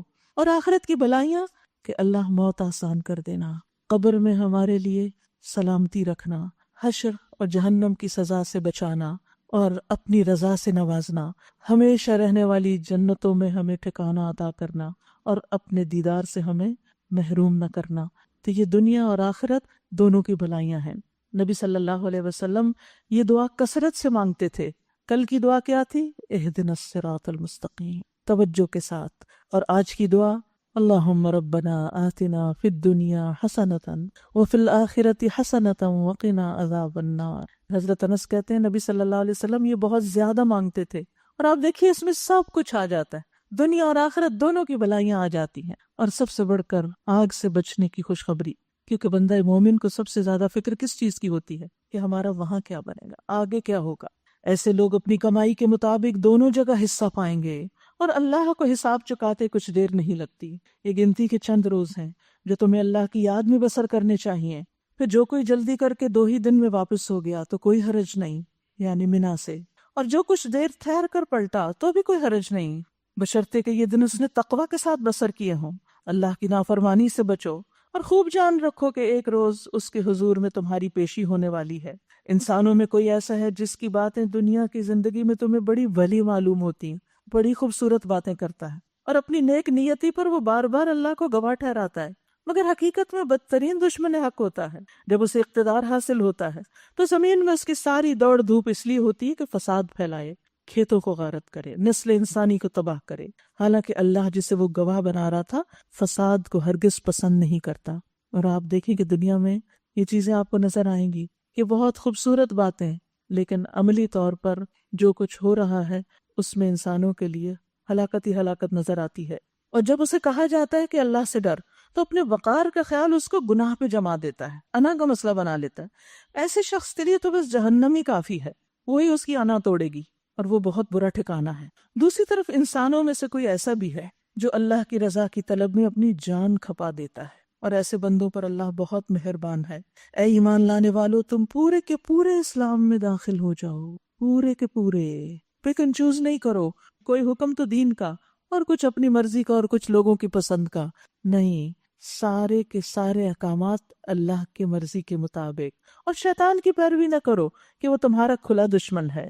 جو صاف صاف ہدایات تمہارے پاس آ چکی ہیں، اگر ان کو پا لینے کے بعد پھر تم نے لغزش کھائی تو خوب جان رکھو کہ اللہ سب پر غالب اور حکیم و دانا ہے۔ ان ساری نصیحتوں اور ہدایتوں کے بعد بھی لوگ سیدھے نہ ہوں تو کیا وہ اس بات کے منتظر ہیں کہ اللہ بادلوں کا چتر لگائے، فرشتوں کے پرے ساتھ لیے خود سامنے آ موجود ہو اور فیصلہ کر ڈالا جائے؟ یعنی پھر آخرت کا ہی انتظار ہے جب فیصلہ ہو جائے گا سب کے بیچ۔ آخرکار سارے معاملات پیش تو اللہ ہی کے حضور ہونے والے ہیں۔ بنی اسرائیل سے پوچھو کیسی کھلی کھلی نشانیاں ہم نے انہیں دکھائیں، اور پھر یہ بھی ان سے پوچھو کہ اللہ کی نعمت پانے کے بعد جو قوم اس کو شقاوت سے بدلتی ہے اللہ اسے کیسی سخت سزا دیتا ہے۔ یعنی جو اللہ کا شکر ادا نہیں کرتی پھر اللہ کی سزا کی مستحق ہو جاتی۔ جن لوگوں نے کفر کی راہ اختیار کی ان کے لیے دنیا کی زندگی بڑی محبوب اور دل پسند بنا دی گئی ہے۔ ایسے لوگ ایمان کی راہ اختیار کرنے والوں کا مذاق اڑاتے ہیں۔ جو خود دنیا میں ڈوبے ہوئے ہیں وہ اللہ کی طرف جانے والوں کا مذاق اڑاتے ہیں، مگر قیامت کے دن تقوی والے ہی ان کے مقابلے میں عالی مقام ہوں گے۔ رہا دنیا کا رزق تو اللہ کو اختیار ہے، جسے چاہے بے حساب دے، اس کے لیے مومن اور کافر کی قید نہیں۔ یاد رکھیے اللہ کے نزدیک سب سے زیادہ معزز تقوی والا انسان ہے، خواہ بندوں کی نظر میں اس کا کوئی مقام نہ ہو، خواہ بندے اس کو کوئی امپورٹنس نہ دیں، لیکن اگر اس کے دل میں اللہ کی محبت ہے، اللہ کا ڈر ہے، وہ گناہوں سے بچتا ہے تو وہ اللہ کے ہاں بہت عزت والا ہے، اور اصل عزت تو وہی ہے جو اللہ کے ہاں ہو۔ ابتدا میں سب لوگ ایک ہی طریقے پر تھے، پھر یہ حالت باقی نہ رہی اور اختلافات رونما ہوئے، تب اللہ نے نبی بھیجے جو راہ راست پر بشارت دینے والے اور کجروی کے نتائج سے ڈرانے والے تھے، اور ان کے ساتھ کتاب برحق نازل کی تاکہ حق کے بارے میں لوگوں کے درمیان جو اختلافات رونما ہو گئے تھے ان کا فیصلہ کرے۔ اور ان اختلافات کے رونما ہونے کی وجہ یہ نہ تھی کہ ابتدا میں لوگوں کو حق بتایا نہیں گیا تھا، اختلاف ان لوگوں نے کیا جنہیں حق کا علم دیا جا چکا تھا۔ حق جاننے کے بعد اختلاف کون کرتا ہے؟ انہوں نے روشن ہدایات پا لینے کے بعد محض اس لیے حق کو چھوڑ کر مختلف طریقے نکالے کہ وہ آپس میں زیادتی کرنا چاہتے تھے، آپس کی عداوت، آپس کی ضد اور دشمنی۔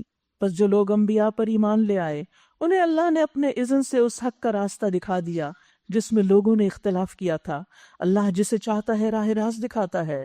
ام حسبتم ان تدخلوا الجنہ، پھر کیا تم لوگوں نے یہ سمجھ رکھا ہے کہ تمہیں یوں ہی جنت میں داخلہ مل جائے گا؟ جنت میں جانا اتنا آسان ہے؟ حالانکہ ابھی تم پر وہ سب کچھ نہیں گزرا جو تم سے پہلے ایمان لانے والوں پر گزر چکا۔ ان پر سختیاں گزریں، مصیبتیں آئیں، ہلا مارے گئے، حتیٰ کہ وقت کا رسول اور اس کے ساتھی اہل ایمان چیخ اٹھے کہ اللہ کی مدد کب آئے گی۔ اس وقت انہیں تسلی دی گئی کہ ہاں اللہ کی مدد قریب ہے۔ یسألونک، ایک اور سوال آ گیا، لوگ پوچھتے ہیں ہم کیا خرچ کریں، کہاں خرچ کریں؟ جواب دو کہ جو مال بھی تم خرچ کرو اپنے والدین پر۔ آپ سوچ رہے ہوں گے بیوی بچوں پہ کیوں نہیں؟ اس لیے کہ وہ تو فرض ہے، نان نفقہ فرض ہے۔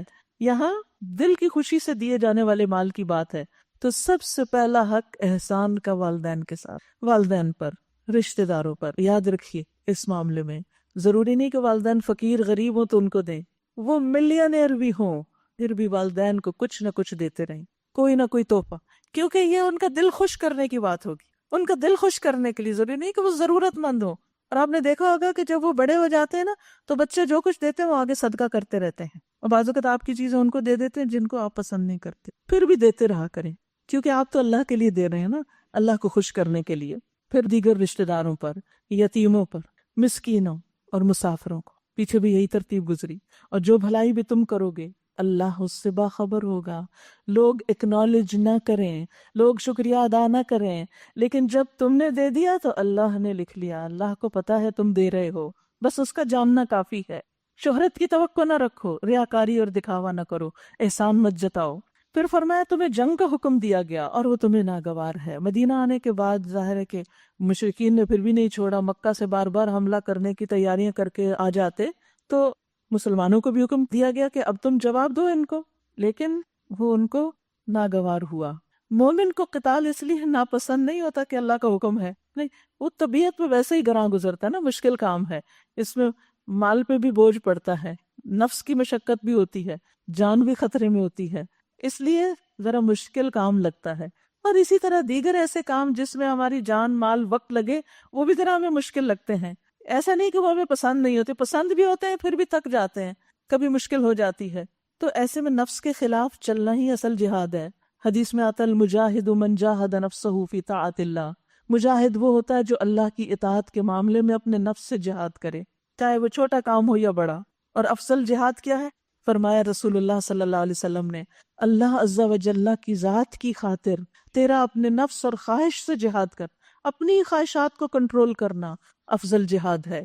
اور پھر اگر اللہ کے حکم سے کہیں اور جانے کا ہو تو بھی وہاں بھی نفس کا جہاد ہوتا ہے، وہاں بھی انسان کو بہت سی خواہشات قربان کرنی پڑتی ہیں. اور پھر فرمایا، بہت ہی خوبصورت بات ہے یہ، وَأَسَىٰ أَن تَكْرَهُوا شَيْئًا، ہو سکتا ہے ایک چیز تمہیں بہت ناپسند ہو، وَهُوَ خَيْرٌ لَكُمْ، اور وہ تمہارے حق میں بہت اچھی ہو.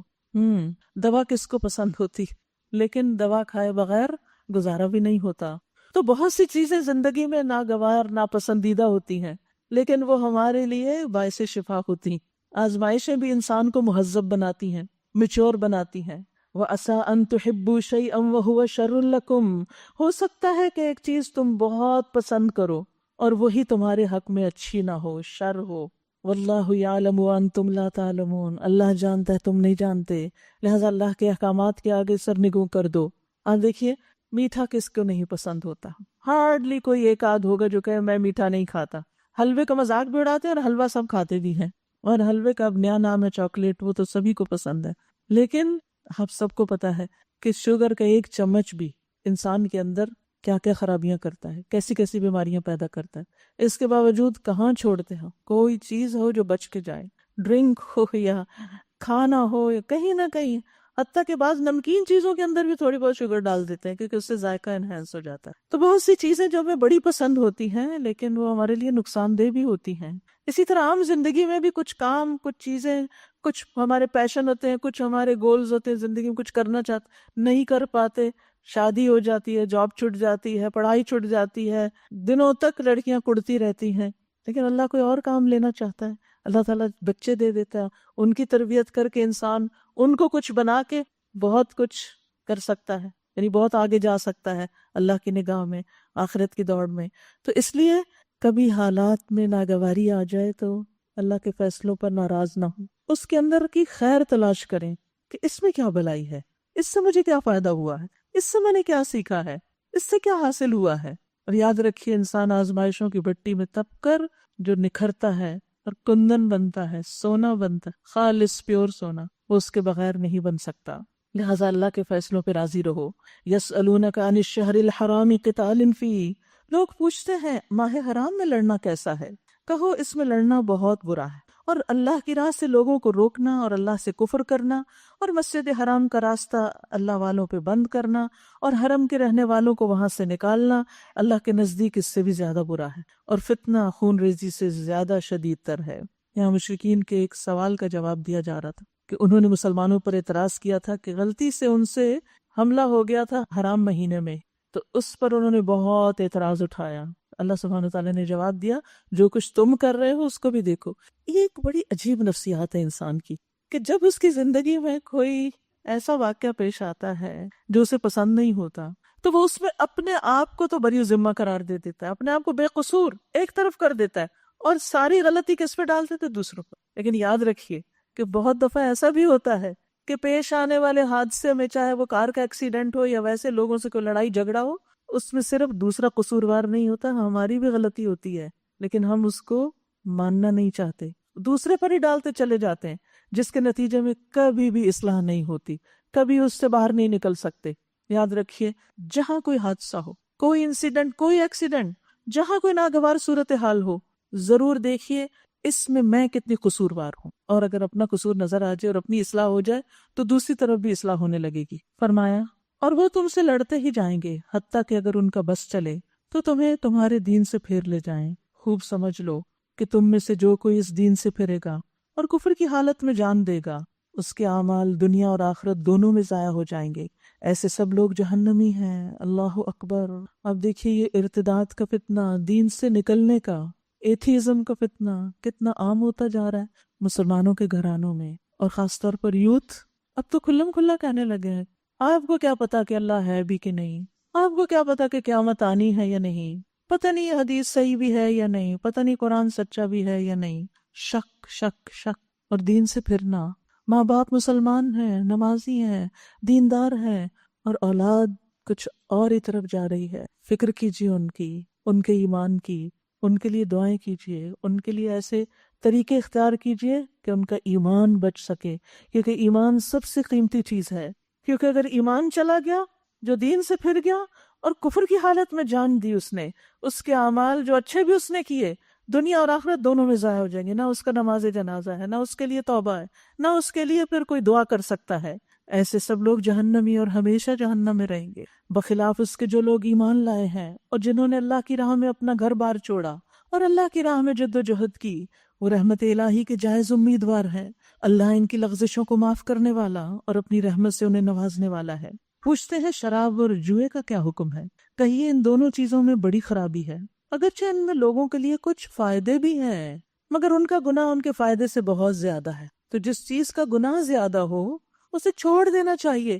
پھر بھی لوگ پوچھتے قرآن میں کہاں لکھا ہے شراب حرام ہے؟ جب اللہ نے کہا گناہ کا کام ہے تو گناہ کا کام حلال ہوتا ہے؟ نہیں۔ پوچھتے ہیں ہم اللہ کے راستے میں کیا خرچ کریں؟ ایک اور سوال دوبارہ خرچ کرنے کے بارے میں، کیونکہ انسان دینا بھی چاہتا ہے اور پھر کبھی نہیں بھی دینا چاہتا، تو بار بار ایسے سوال کرتا ہے۔ کہیے جو کچھ تمہاری ضرورت سے ایکسٹرا ہے، ایکسٹراز کو نکال دو۔ اس طرح اللہ تمہارے لیے صاف صاف احکام بیان کرتا ہے، شاید کہ تم دنیا اور آخرت دونوں کی فکر کرو۔ پوچھتے ہیں یتیموں کے ساتھ کیا معاملہ کیا جائے؟ another question۔ کہو جس طرز عمل میں ان کے لیے بھلائی ہو وہی اختیار کرنا بہتر ہے۔ اگر تم اپنا اور ان کا خرچ اور رہنا سہنا اکٹھا رکھو تو اس میں کوئی مذائقہ نہیں، آخر وہ تمہارے بھائی بند ہی تو ہیں۔ برائی کرنے والے اور بھلائی کرنے والے دونوں کا حال اللہ پر روشن ہے۔ اللہ چاہتا تو اس معاملے میں تم پر سختی کرتا، مگر وہ صاحب اختیار ہونے کے ساتھ صاحب حکمت بھی ہے۔ تم مشرک عورتوں سے ہرگز نکاح نہ کرنا جب تک وہ ایمان نہ لے آئیں۔ ایک مومن لونڈی مشرک شریف زادی سے بہتر ہے، اگرچہ وہ تمہیں بہت پسند ہو، تمہیں اس سے عشق بھی ہو گیا ہو تو بھی نہیں جب تک وہ ایمان نہ لائے۔ اور اپنی عورتوں کے نکاح مشرک مردوں سے کبھی نہ کرنا جب تک وہ ایمان نہ لے آئیں۔ ایک مومن غلام مشرک شریف سے بہتر ہے، اگرچہ تمہیں بہت پسند ہو۔ یہ لوگ تمہیں آگ کی طرف بلاتے ہیں اور اللہ اپنے اذن سے تمہیں جنت اور مغفرت کی طرف بلاتا ہے، اور وہ اپنے احکام واضح طور پر لوگوں کے سامنے بیان کرتا ہے۔ توقع ہے کہ وہ سبق لیں گے اور نصیحت قبول کریں گے۔ یاد رکھیے انسان جن لوگوں کے ساتھ اٹھتا بیٹھتا رہتا سہتا ہے، جن کی کمپنی اختیار کرتا ہے، ان کا اثر لازماً قبول کرتا ہے۔ اسی لیے نبی صلی اللہ علیہ وسلم نے فرمایا مومن کے سوا کسی کی صحبت اختیار نہ کرو، اور تمہارا کھانا متقی کے سوا کوئی نہ کھائے۔ یعنی گھروں میں جو تم لوگوں کو انوائٹ کرتے ہو اور کھانا کھلاتے، وہی مجلسیں ہوتی ہیں نا محبت کی، دوستی کی۔ انسان کھانے پہ کس کو بلاتا ہے؟ جس سے محبت ہوتی ہے، کوئی تعلق ہوتا ہے۔ تو پھر کیا ہوتا ہے؟ جہاں کھانا ہوتا ہے وہاں بڑی خوشگوار فضا ہوتی ہے، بات چیت ہوتی ہے، اور ان مجلسوں سے پھر ان پارٹیز سے ہم بہت کچھ لے کے اٹھتے ہیں۔ اچھا ہو تو اچھا لے کے اٹھتے ہیں، اور اگر منفی سوچیں ہوں تو وہ ہمارے اندر بھی ٹرانسفر ہوتی۔ تو شادی تو زندگی بھر کا نباہ ہے، اس میں تو پھر ایمان کے بغیر گزارا نہیں، کیونکہ اگر دوسرا فریق اسپاؤس جو ہے اس کے اندر دین نہیں، ایمان نہیں، تو تمہارے دین کو بھی خطرہ لاحق ہو جائے گا۔ ایک اور سوال، وَيَسْأَلُونَكَ عَنِ الْمَحِيضِ، پوچھتے ہیں حیض کا کیا حکم ہے؟ یہ مینسٹریشن کیا چیز ہے؟ کہیے وہ ایک گندگی کی حالت ہے، ناپاکی کی حالت ہے۔ اس میں عورتوں سے الگ رہو، یعنی سیکشل انٹرکورس نہیں، اور ان کے قریب نہ جاؤ جب تک کہ وہ پاک صاف نہ ہو جائیں۔ پھر جب وہ پاک ہو جائیں، غسل کر لیں، تو ان کے پاس جاؤ، اس طرح جیسے اللہ نے تمہیں حکم دیا ہے، یعنی ان نیچرل طریقے اختیار نہ کرو، بلکہ اللہ کے بتائے ہوئے طریقے کے مطابق عورتوں سے فائدہ اٹھاؤ۔ اللہ ان لوگوں کو پسند کرتا ہے جو بدی سے باز رہیں اور پاکیزگی اختیار کریں۔ تمہاری عورتیں تمہاری کھیتیاں ہیں، کھیت سے انسان کو بہت محبت ہوتی۔ جو لوگ زمینوں والے ان کو معلوم ہے کہ زمینوں کے لیے وہ جان تک دے دیتے ہیں۔ تمہیں اختیار ہے جس طرح چاہو اپنی کھیتی میں جاؤ، مگر جس طرح چاہو سے مراد یعنی کہ کوئی وقت کی پابندی نہیں، یعنی سوائے روزے رمضان وغیرہ کے، ورنہ ایک شوہر اپنی بیوی کے ساتھ کسی وقت بھی تعلق قائم کر سکتا ہے، اس میں دن رات صبح شام کی کوئی قید نہیں، مگر اپنے مستقبل کی فکر کرو اور اللہ کی ناراضگی سے بچو۔ یعنی یہاں پر بھی اپنے بیڈ روم کے اندر بھی تقوی اختیار کرو، کوئی ایسا طریقہ اختیار نہ کرو جو اللہ کو ناراض کرنے والا ہو۔ یاد رکھو عورت کے اوپر ظلم نہ ہو، زیادتی نہ ہو، اسے تکلیف نہ ہو، اس کے جذبات اور احساسات کا بھی خیال رکھو، یہی تقویٰ ہے۔ یاد رکھو تمہیں ایک دن اس سے ملنا ہے، اللہ سے ملاقات ہوگی تمہاری، کیا جواب دو گے اس کو؟ اور خوشخبری دے دو ان لوگوں کو جو مومن ہیں۔ پھر فرمایا اللہ کے نام کو ایسی قسمیں کھانے کے لیے استعمال نہ کرو جن سے مقصود نیکی اور تقویٰ اور اللہ کے بندوں کی بھلائی کے کاموں سے باز رہنا ہو۔ اللہ تمہاری ساری باتیں سن رہا ہے اور سب کچھ جانتا ہے۔ جو بے معنی قسمیں تم بلا ارادہ کھاتے ہو ان پر اللہ نہیں پکڑتا، مگر جو قسمیں تم سچے دل سے کھاتے ہو ان کی باز پرس وہ ضرور کرے گا۔ اللہ بہت درگزر کرنے والا اور بردبار ہے۔ جو لوگ اپنی عورتوں سے تعلق نہ رکھنے کی قسم کھا بیٹھتے ہیں ان کے لیے 4 مہینے کی مہلت ہے، اگر انہوں نے رجوع کر لیا تو اللہ معاف کرنے والا ہے اور رحیم ہے، اور اگر انہوں نے طلاق ہی کی ٹھان لی ہو تو جان لیں کہ اللہ سب کچھ سنتا اور جانتا ہے۔ جن عورتوں کو طلاق دے دی گئی ہو وہ 3 مرتبہ ایام ماہواری آنے تک اپنے آپ کو روکے رکھیں، عدت کا پیریڈ ہے، اور ان کے لیے جائز نہیں کہ اللہ نے ان کے رحم میں جو کچھ پیدا کیا ہو اسے چھپائیں۔ یعنی اگر ایک عورت اس دوران پریگننٹ ہے تو اسے چھپانا نہیں چاہیے، کیونکہ وہ اسی شوہر کی اولاد شمار ہوگی۔ اگر عدت گزرتے ہی وہ کسی اور سے فوراً نکاح کر لیتی ہے اور پھر اس کے گھر جا کے بچہ پیدا کرتی ہے تو یہ غلط طریقے سے دوسرے شخص کے ساتھ منسوب ہوگا۔ انہیں ہرگز ایسا نہیں کرنا چاہیے اگر وہ اللہ اور روز آخرت پر ایمان رکھتی ہیں۔ ان کے شوہر تعلقات درست کر لینے پر آمادہ ہوں تو وہ اس عدت کے دوران میں انہیں پھر اپنی زوجیت میں واپس لے لینے کے حقدار ہیں۔ یعنی اگر کسی نے ایک طلاق دی پھر شوہر کو خیال آیا کہ میں نے زیادتی کی ہے، رجوع کرنا چاہتا ہے تو پھر ان کا حق ہے کہ وہ رجوع کریں، عورت منع نہیں کر سکتی۔ اور اگر عدت گزر گئی ایک طلاق کے بعد تو دوبارہ بھی نکاح کر سکتے ہیں، پیرنٹس اور رشتہ داروں کو روکنے کی اجازت نہیں، اگر وہ دونوں ایکس ہسبینڈ وائف جو ہے وہ آپس میں دوبارہ شادی کے لیے تیار ہوں۔ پھر فرمایا وَلَهُنَّ مِثْلُ الَّذِي عَلَيْهِنَّ بِالْمَعْرُوفِ، عورتوں کے لیے بھی معروف طریقے پر ویسے ہی حقوق ہیں جیسے مردوں کے حقوق ان پر ہیں۔ ابن عباس کہتے ہیں میں پسند کرتا ہوں کہ میں اپنی بیوی کے لیے بن سور کر رہوں جیسا کہ میری بیوی پسند کرتی ہے کہ وہ میرے لیے بن سور کر رہے۔ یعنی صرف شوہر کا حق نہیں کہ اس کے لیے زینت اختیار کی جائے، بیوی کا بھی حق ہے کہ اس کا شوہر سمارٹ ہو اور اس کے لیے خوبصورت بن کر رہے۔ ابن عباس کہتے ہیں کیونکہ اللہ تعالیٰ فرماتے ہیں وَلَهُنَّ مِثْلُ الَّذِي عَلَيْهِنَّ بِالْمَعْرُوفِ، لیکن ساتھ ہی فرما دیا وَلِلرِّجَالِ عَلَيْهِنَّ دَرَجَةٌ، مردوں کو عورتوں پر ایک درجہ حاصل ہے انتظامی ضرورت کے تحت۔ یعنی اس سے نہیں کہ مرد کا تقویٰ زیادہ ہو جائے گا یا مرد کا درجہ اللہ کی نگاہ میں بہت بلند ہو جائے گا، وہ تو جس کے اندر ایمان ہوگا تقویٰ ہوگا اسی کا درجہ بلند ہے۔ لیکن آپ دیکھیے کہ کسی بھی آرگنائزیشن میں کوئی ایک شخص ہیڈ ہوتا ہے اور باقی اس کے اسسٹنٹس اور اس کی رعایا ہوتی ہے، کیونکہ اس کے بغیر نظام نہیں چل سکتا۔ ایک گاڑی میں اگر 2 ڈرائیور بیٹھ جائے، کشتی کے 2 ملا ہو جائیں تو وہ ڈوب کر ہی رہے گی۔ اس لیے ایک الٹیمیٹ اتھارٹی ہوتی ہے، اگرچہ حکم کیا ہے کسی بھی لیڈر کو کہ وہ اپنے ساتھیوں کے ساتھ اور اپنے ماتحتوں کے ساتھ مشورے کے ساتھ چلے، اور سب پر اللہ غالب اقتدار رکھنے والا اور حکیم و دانا ہے۔ طلاق 2 بار ہے، پھر یا تو سیدھی طرح عورت کو روک لیا جائے، یعنی رجوع کر لیا جائے، یا بھلے طریقے سے اس کو رخصت کر دیا جائے۔ اور رخصت کرتے ہوئے ایسا کرنا تمہارے لیے جائز نہیں کہ جو کچھ تم انہیں دے چکے ہو اس میں سے کچھ بھی واپس لو۔ طلاق دی ہے، سارے گفٹ ساتھ جائیں گے، اور اس کا حق کے مہر بھی ساتھ جائے گا، کچھ بھی نہیں لے سکتے۔ ہاں اگر عورت خلا لیتی ہے تو پھر اور بات ہے، البتہ یہ صورت مستثنا ہے کہ زوجین کو اللہ کی حدود پر قائم نہ رہ سکنے کا اندیشہ ہو۔ ایسی صورت میں اگر تمہیں یہ خوف ہو کہ وہ دونوں حدود الہی پر قائم نہ رہیں گے تو دونوں کے درمیان یہ معاملہ ہو جانے میں مذائقہ نہیں کہ عورت شوہر کو کچھ معاوضہ دے کر علیحدگی حاصل کر لے۔ یہ اللہ کی مقرر کردہ حدود ہیں، یعنی خلا لے لے، ان سے تجاوز نہ کرو، اور جو لوگ حدود الہی سے تجاوز کریں وہی ظالم ہیں۔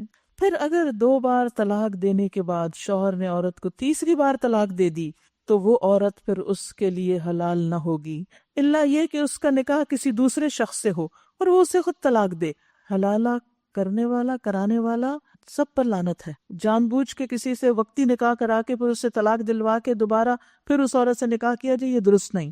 ہاں اگر اس عورت نے طلاق کے بعد، عدت گزارنے کے بعد کہیں شادی کر لی، اتفاق ہوا وہ شوہر فوت ہو گیا یا اس نے بھی طلاق دے دی تو پہلا شوہر دوبارہ نکاح کر سکتا ہے، ادروائز تیسری طلاق کے بعد نکاح نہیں ہو سکتا۔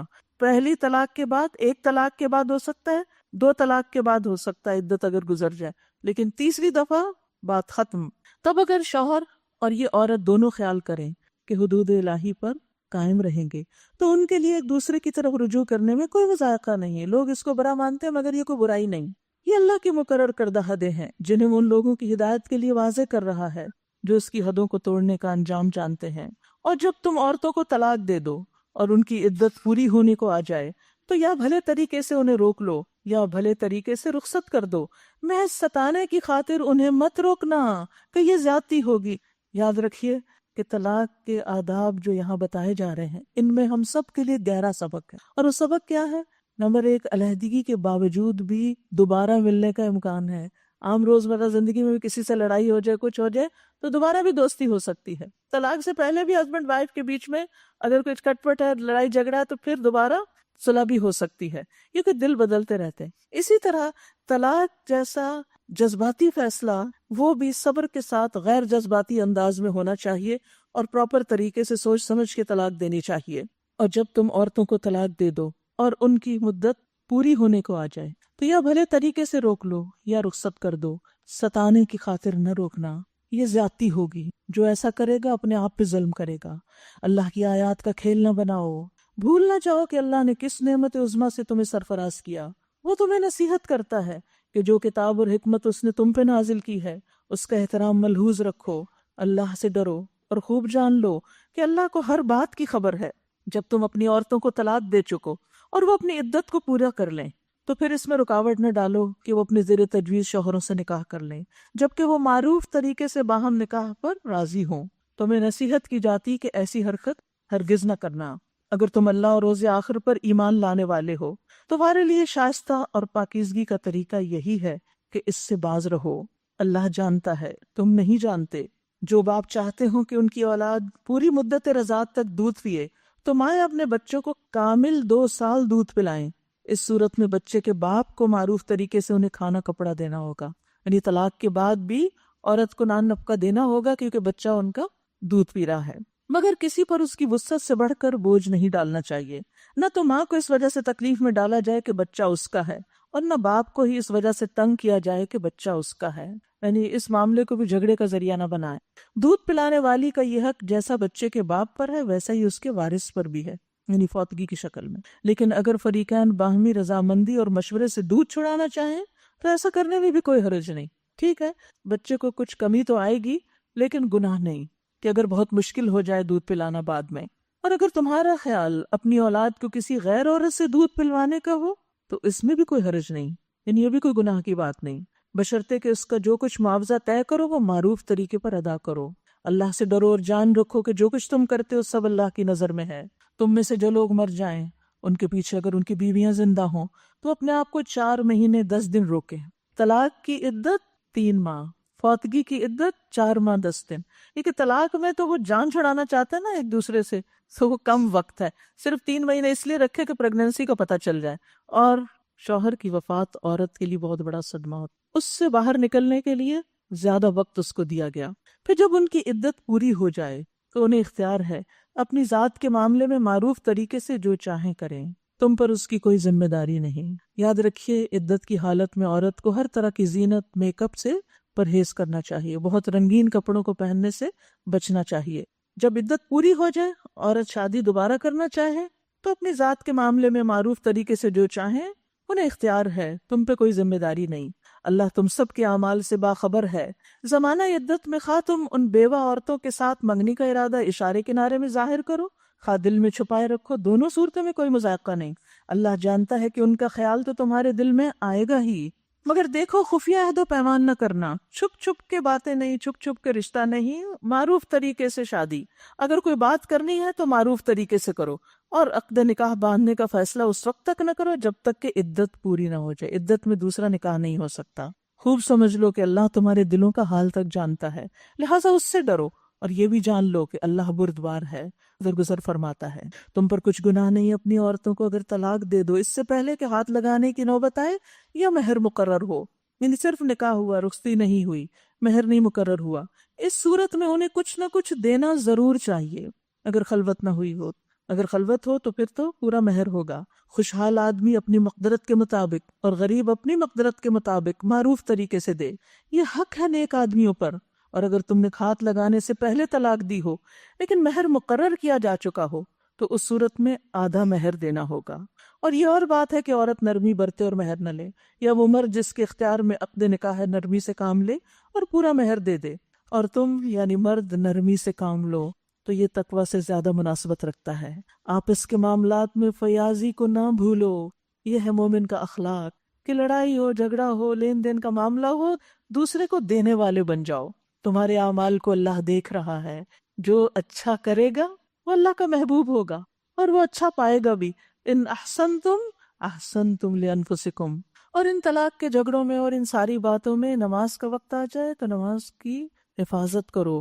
حافظوا علی الصلوات، اپنی نمازوں کی حفاظت کرو، خصوصاً ایسی نماز کی جو نماز وسطیٰ ہے۔ عصر کی نماز کہا گیا اس کو، کیونکہ اس میں دن جا رہا ہوتا ہے اور مصروفیت زیادہ ہوتی ہے، تو عموماً لوگ غافل ہو جاتے ہیں۔ اور اللہ کے آگے اس طرح کھڑے ہو جیسے فرما بردار غلام کھڑے ہوتے ہیں، یعنی اللہ کے آگے سکون کے ساتھ، بہترین طریقے سے، فرما برداری اور عاجزی کے ساتھ۔ یعنی نماز میں خشوع و خضوع یہی ہے کہ سکون سے کھڑے ہوں، اپنی عاجزی کا اعتراف کرتے رہیں۔ بدامنی کی حالت ہو تو خواہ پیدل ہو خواہ سوار، جس طرح ممکن ہو نماز پڑھو، اور جب امن میسر آ جائے تو اللہ کو اس طریقے سے یاد کرو جو اس نے تمہیں سکھا دیا، جس سے تم پہلے ناواقف تھے۔ تم میں سے جو لوگ وفات پا جائیں اور پیچھے بیویاں چھوڑ رہے ہوں، ان کو چاہیے کہ اپنی بیویوں کے حق میں وصیت کر جائیں کہ 1 سال تک ان کو نان نفقہ دیا جائے۔ یہ بھی قانون وراثت سے پہلے کا حکم ہے۔ بعد میں تو عورت کو وراثت میں حصہ ملتا ہے۔ اور وہ گھر سے نہ نکالی جائیں، پھر اگر وہ خود نکل جائیں تو اپنی ذات کے معاملے میں معروف طریقے سے جو کچھ بھی وہ کریں، اس کی کوئی ذمہ داری تم پر نہیں۔ اللہ سب پر غالب اور حکمت والا ہے۔ اسی طرح جن عورتوں کو طلاق دی گئی ہو، انہیں بھی مناسب طور پر کچھ نہ کچھ دے کر رخصت کرو۔ جیسے کسی مہمان کو رخصت کیا جاتا ہے تو کہاں یہ جواز رہتا ہے کہ عورت کو دھکے دے کر اور زبردستی اس کو گھر سے نکال دیا جائے۔ یہ حق ہے متقی لوگوں پر۔ اس طرح اللہ اپنے احکام تمہیں صاف صاف بتاتا ہے۔ امید ہے کہ تم سمجھ بوجھ کر کام کرو گے۔ تم نے ان لوگوں کے حال پر بھی کچھ غور کیا جو موت کے ڈر سے اپنے گھر بار چھوڑ کر نکلے تھے اور ہزاروں کی تعداد میں تھے۔ اللہ نے ان سے فرمایا مر جاؤ، پھر اس نے ان کو دوبارہ زندگی بخشی۔ یعنی موت سے کوئی بھاگ نہیں سکتا، موت تو کہیں بھی آئے گی، اکیلے ہوگے اکٹھے ہوگے، جس کی آئے گی اس کو آئی جائے گی، جیسے ان لوگوں کے ساتھ ہوا۔ حقیقت یہ ہے کہ اللہ انسان پر بڑا فضل فرمانے والا ہے، مگر اکثر لوگ شکر ادا نہیں کرتے۔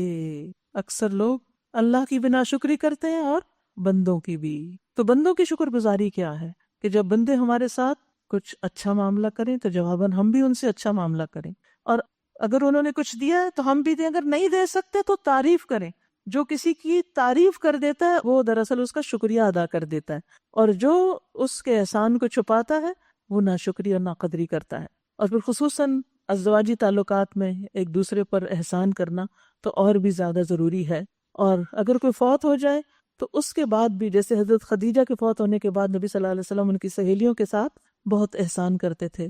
یاد رکھیے احسان فراموش سے اللہ بیزار ہے۔ حدیث میں آتا ہے اللہ اس عورت کی طرف نظر رحمت سے نہیں دیکھتا جو اپنے خاوند کی شکر گزار نہیں ہوتی، حالانکہ وہ اس سے بے نیاز نہیں ہو سکتی۔ تو اس لیے بہت ضروری ہے کہ انسان ہر ایک کا احسان مانے۔ پھر فرمایا تم میں کون ہے جو اللہ کو قرض حسنہ دے؟ قرض حسنہ وہ قرض ہوتا ہے کہ جس کے بدلے کی توقع نہ رکھی جائے، جس کو دے کر شکریہ اور واپس احسان کی توقع نہ ہو، اور اچھی چیز دی جائے اور جو اللہ کی خاطر دی جائے، تاکہ اللہ اسے کئی گنا بڑھا چڑھا کر واپس کرے، خصوصاً دین کے کاموں میں جب خرچ کرنا ہو۔ گھٹانا بھی اللہ کے اختیار میں اور بڑھانا بھی، اور اسی کی طرف تمہیں پلٹ کر جانا ہے۔ پھر تم نے اس معاملے پہ بھی غور کیا جو موسیٰ کے بعد سرداران بنی اسرائیل کو پیش آیا تھا۔ انہوں نے اپنے نبی سے کہا تھا ہمارے لیے ایک بادشاہ مقرر کر دو تاکہ ہم اللہ کی راہ میں جنگ کریں۔ نبی نے پوچھا کہیں ایسا تو نہ ہوگا کہ تمہیں لڑائی کا حکم دیا جائے پھر تم نہ لڑو؟ وہ کہنے لگے بھلا ایسے کیسے ہو سکتا ہے، ہم اللہ کی راہ میں نہ لڑیں، کیونکہ ہمیں اپنے گھروں سے نکال دیا گیا اور ہمارے بال بچے ہم سے جدا کر دیے گئے۔